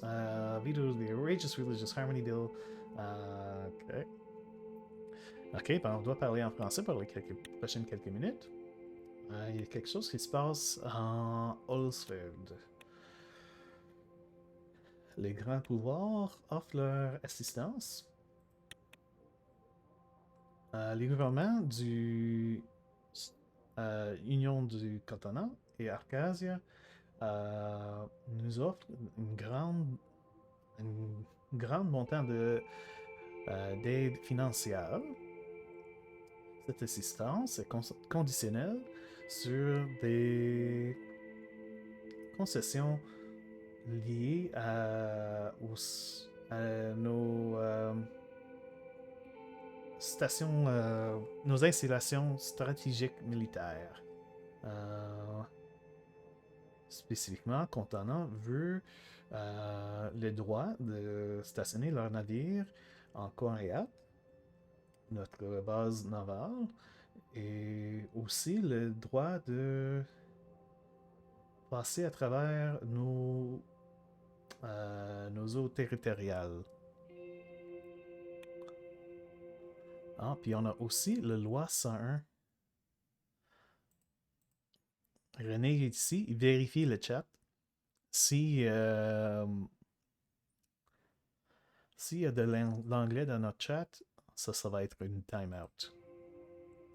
La loi est claire sur le point de la langue officielle du pays, oui. De l'autre côté, Arcasia demande des droits d'atterrir des navires, d'atterrir aux bases aériennes de Erlori. Autre que ça, il demande le droit de conducter de temps en temps, envoyer des avions en donnant notre espace aérien. Cet arrangement nous offre des bénéfices significants financiers et grandisserait la présence militaire de Contana et Arcasia en dedans de Swordland. Il changerait l'espace géopolitique en Swordland.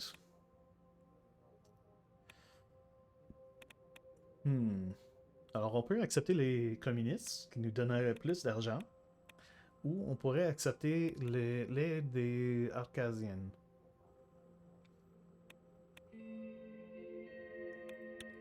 Ceci nous aidera donnerait de sécurité contre Brumberg. Mais ça voudrait dire l'abandonnement de notre neutralité.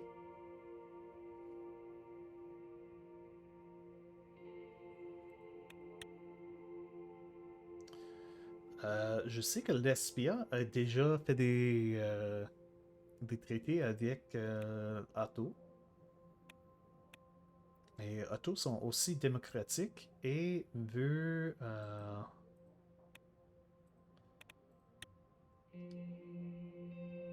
sont aussi démocratiques. Donc, je suis tenté d'accepter l'aide arcasien.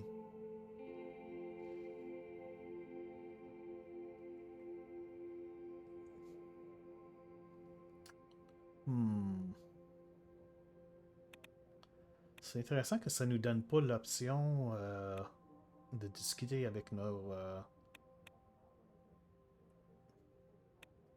collègues. On va prendre l'aide arcasien.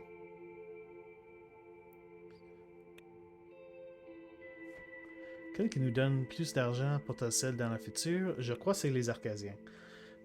Puisqu'ils ont des bonnes économies.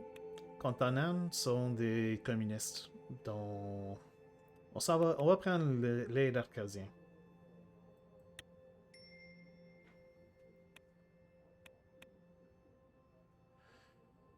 Okay. Reigns weak international leadership. I'll say that's been the 5 minutes for Law 101. Renee is going to go take a nap.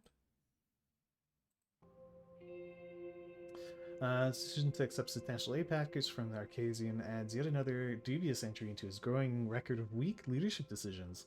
Proactive response to Sorlin's economic troubles instead paints our nation as reliant and submissive. Deal, comprehensive financial assistance, logistical support, and equipment. Granting Arcasia refueling repair access to Sorlin's early airbase.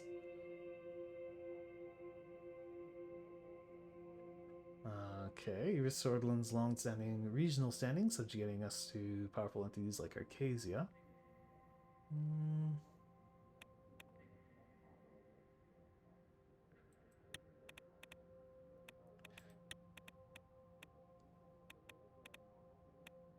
Arcasian given airbase access.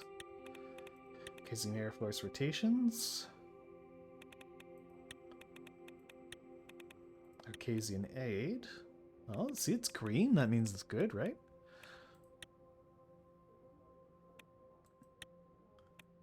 Condemnation from United Contana. It's approval of the financial accord and Arcasia.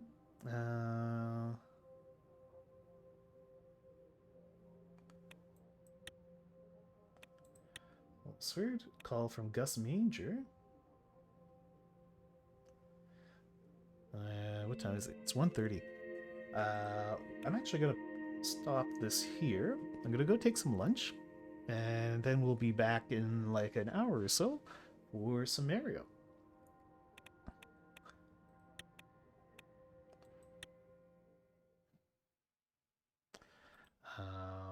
As much as I would like to continue. Let's see, is there anybody else streaming right now? Not really. So thank you all for hanging out. I will catch you all next time.